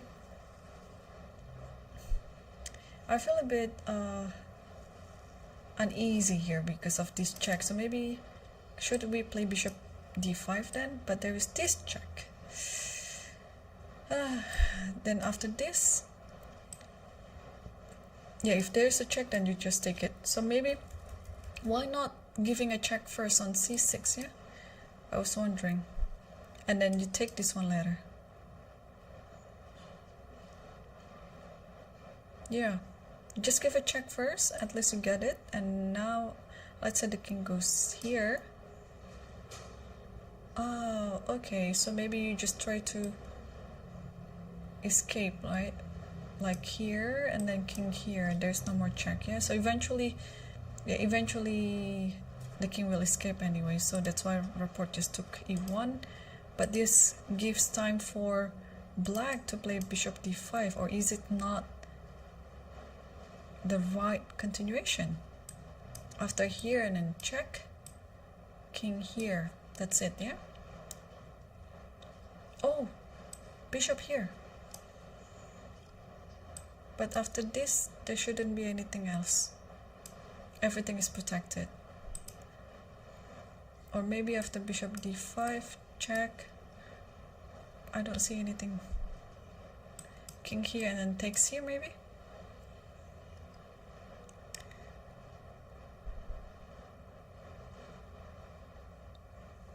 Yeah, maybe. What happened? Oh, so bishop e1, and then not bishop d5, but gf3. This is what's happening right now. Yeah, time trouble. 2 more moves to go until move 40. But the situation is almost decided for white.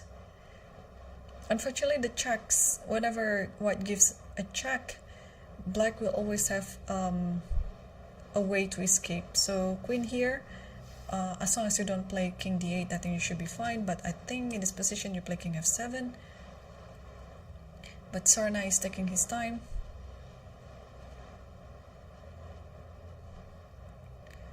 Because after king here, maybe it gives the bishop a way to get out and checking at the same time. So king f7 is already played by Sarana. And now if you check here, the king will go to g6 to avoid any possible checks. If the queen goes to b7, I think the king will go to f6. Also, after that there is no more checks.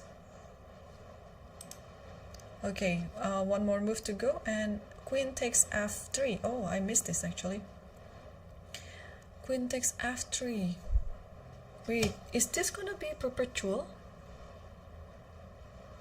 No, I think it's still winning. But how? Oh, this is confusing totally. Like, what to do in this position? Where does the king go? One more move. I mean, for Sarana it's one more move, but Richard already managed to get to move 40. Where does the king go? It looks like there might be some perpetual. If the king goes to g8 or g7 or g6, there is this check. If the king goes back to e8, there is this check. If the king goes here, there is this check. And actually white, I mean black should be worried actually, because if he went to the wrong square, it might be some checkmating idea. Let's see what the computer says. Yeah, it's perpetual. Oh my gosh, it's perpetual now. Sarana was better. Yeah, I don't like this idea with taking this one. It looks like it was too slow. Now everything is perpetual. Yeah, so my suspicion was proven right then. There is nothing else in this position but repeating or making all these checks. So let's come back to this position, to this game, because we are also having another tough position here actually, is it? Oh, they already entered the move 40 again. Okay, so we can come back here later. And what about the fifth board? They also already entered move 40.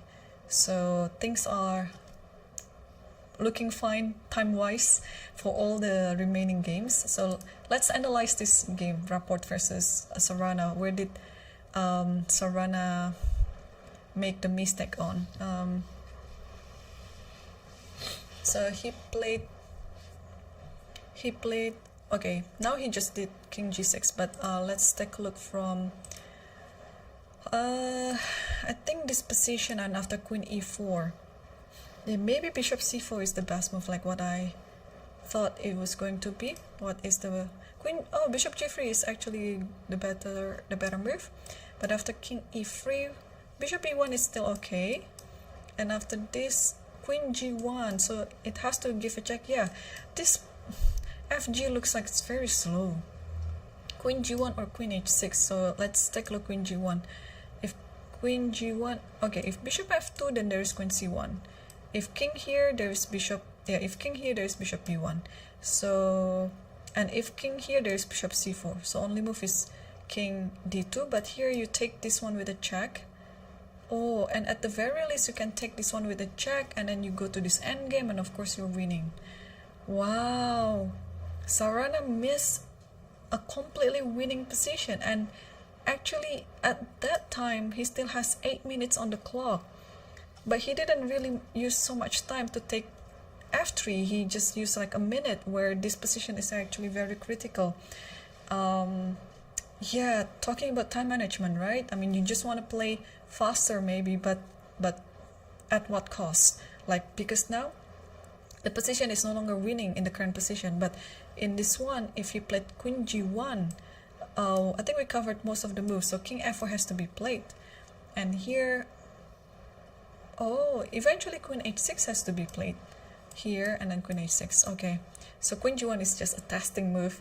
Where does the king go? If the king moves to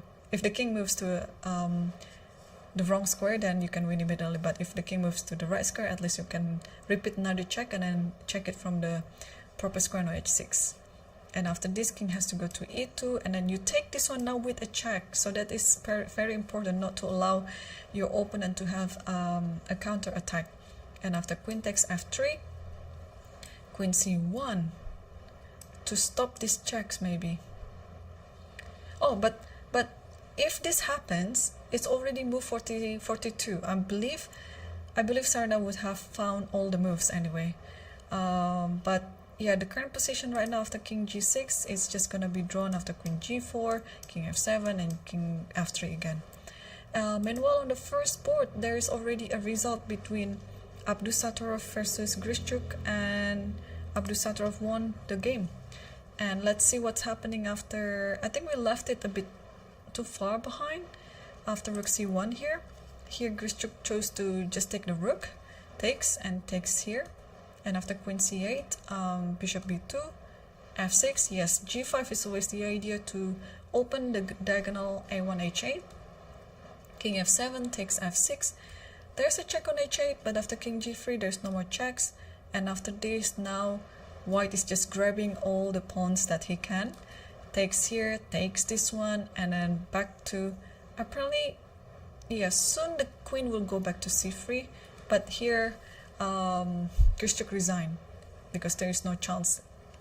Yeah, the queen will come back here, and this queen has to, yeah, the queen will be stuck guarding the pawn on f6, and meanwhile white will push all the pawns and then try to promote and making it as a decoy pawn, and eventually white will win the game anyway. So congratulations for Abdusattorov for bouncing back from yesterday's loss, and I think this is Grischuk's second loss. So yeah, hopefully Grischuk will be able to play better chess in the second half of the tournament. Tomorrow is round number 6. Yeah, we are already entering the halfway of the tournament. Let's quickly come back to the Rapport versus Sarana. After king g6, still no move yet from Rapport. And on the fifth board here, between Mamedyar versus Yakuboyev, it looks like they already finished because there's an arbiter present. Did they agree for draw, or yeah, this is a drawing position. Yeah. Okay, so rook a3. So we saw the position of the rook a3, and then takes g8, takes, and then rook here, trying to protect the a4 pawn. Rook a2, and then bishop e1, knight here, yeah, knight b6, and okay, it's already a draw, but if the game continues, it would be rook e8, king f7, and rook e6. So you're trying to compensate this one with another pawn. Like, I think it's gonna be this one here. Okay, I think it's a fair result on this game as well, although Mamedyarov missed his chance as well. Wow, actually today we have many interesting games. I think all of them are very interesting in its own right. Let's come back to this game between Richard Rapport versus Sorana, because this is the only game that is still happening in the master section.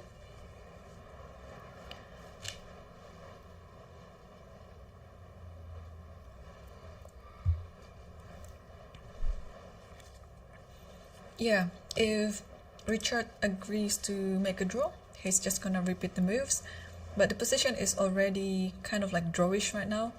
I don't see if there is any other like better option for white than to repeat the moves, because yeah, the position is actually looking dangerous for both sides. So when the bishop comes over to d5 and having the exchange up like this, yeah, if white doesn't make any perpetual checks, I think black is going to come back solid and win the game. So I think it is very important right now to repeat the moves. So if the king goes back to f7, we'll be able to see queen f3 again, and it's going to be a draw. The thing is, if the king goes to h6, it might be just losing immediately because of any sort of like bishop here, or even, oh, maybe just king moves somewhere. Okay, king f6, I think it's pretty much the same now.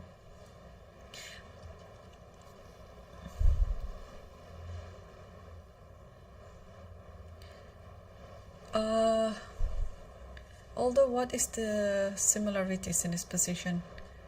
If the queen, if the queen goes to f3, the bishop, no, the king will go to e7, and then there's also a check on b7, and I think the king has to come back there again. Yeah, so this is always like a curtain for the king. It's like a cage, so the king cannot come out.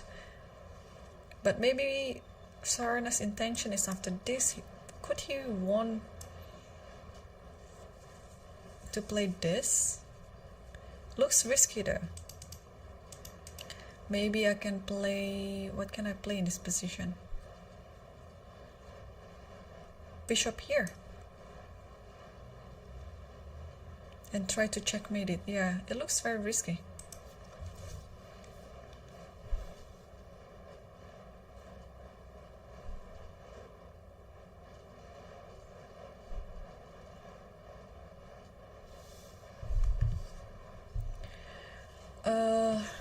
What does the computer say? Queen f3 again, and after king g5. Oh, okay, bishop b7, and after bishop g3, queen g1. Okay, then bishop g3 is not a good move then. Okay, Sorana looks like he's trying. So after this, it has to be bishop b7. So it's not as simple as I thought then. But this position after bishop b7, yeah, maybe black has to take a risk if black wants to try to win. Queen g1, king e2, bishop c4, wow, and then hides on d1.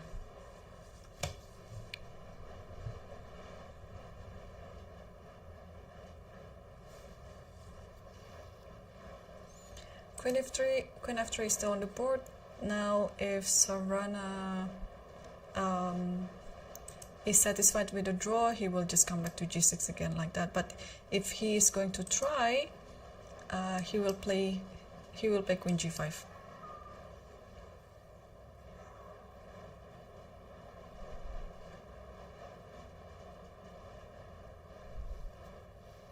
So yeah, which one that he's gonna take? Yeah,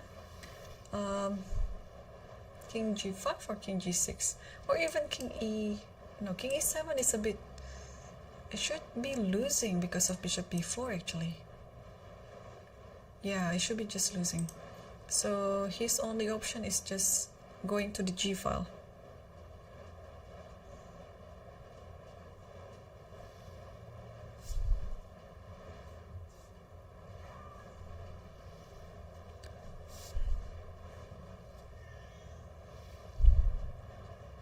Yeah, now it's the moment of truth. Will Sarana try to win the game, or will he just settle for a draw?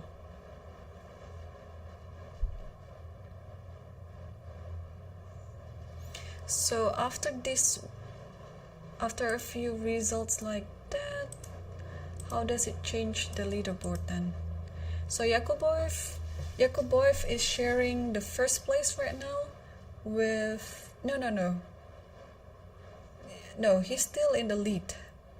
He's still in the sole lead with 3.5. And sharing the second place, there will be 3 players at least: Yuyangi, Sindarov, and Abdusatorov. It would be depending on this game between Rapport versus Sarana. If anyone wins, they're sharing the second place, but if it's a draw, then they are gonna be on the next one. So okay, so it means Yakuboev, still the lowest seeded in the tournament, maintained the sole lead after round 5, regardless what happened on this game between Rapport and Sarana. And apparently Sarana just moved something. What is it? King g5. So he's trying. He's not settling for a draw with the king g6. So king g5. Okay. And I think, what did we expect the move to be? Bishop b7, yeah? Bishop b7.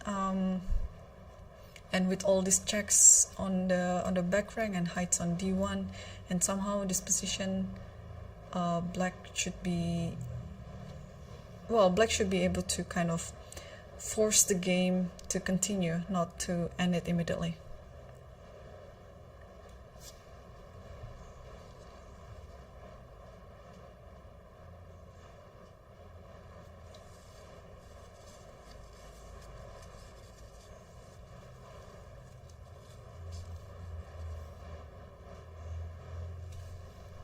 Okay, so I guess I have to wrap it up right now, and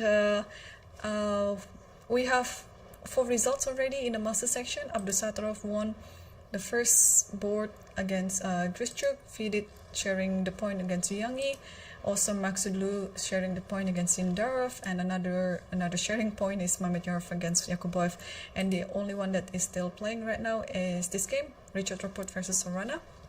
And my prediction is the game will end up with a draw, but kudos to Sarana for not settling for a draw immediately. He's trying to make the best out of his position, even though objectively the position is kind of complicated right now, but it offers many nuances here for both sides. So yeah, I have to wrap things up, and today is another interesting day at the office. Thanks once again for watching, and tomorrow we are going to enter round 6. It's getting to the end of the tournament, and Yakuboev is still leading alone, and yeah, tomorrow will be as interesting as today, I believe. So thanks for watching, and stay tuned. I'll be back on the same place, same time tomorrow, 3 p.m. Tashkent time, and yeah, I'll see you tomorrow. Have a good night.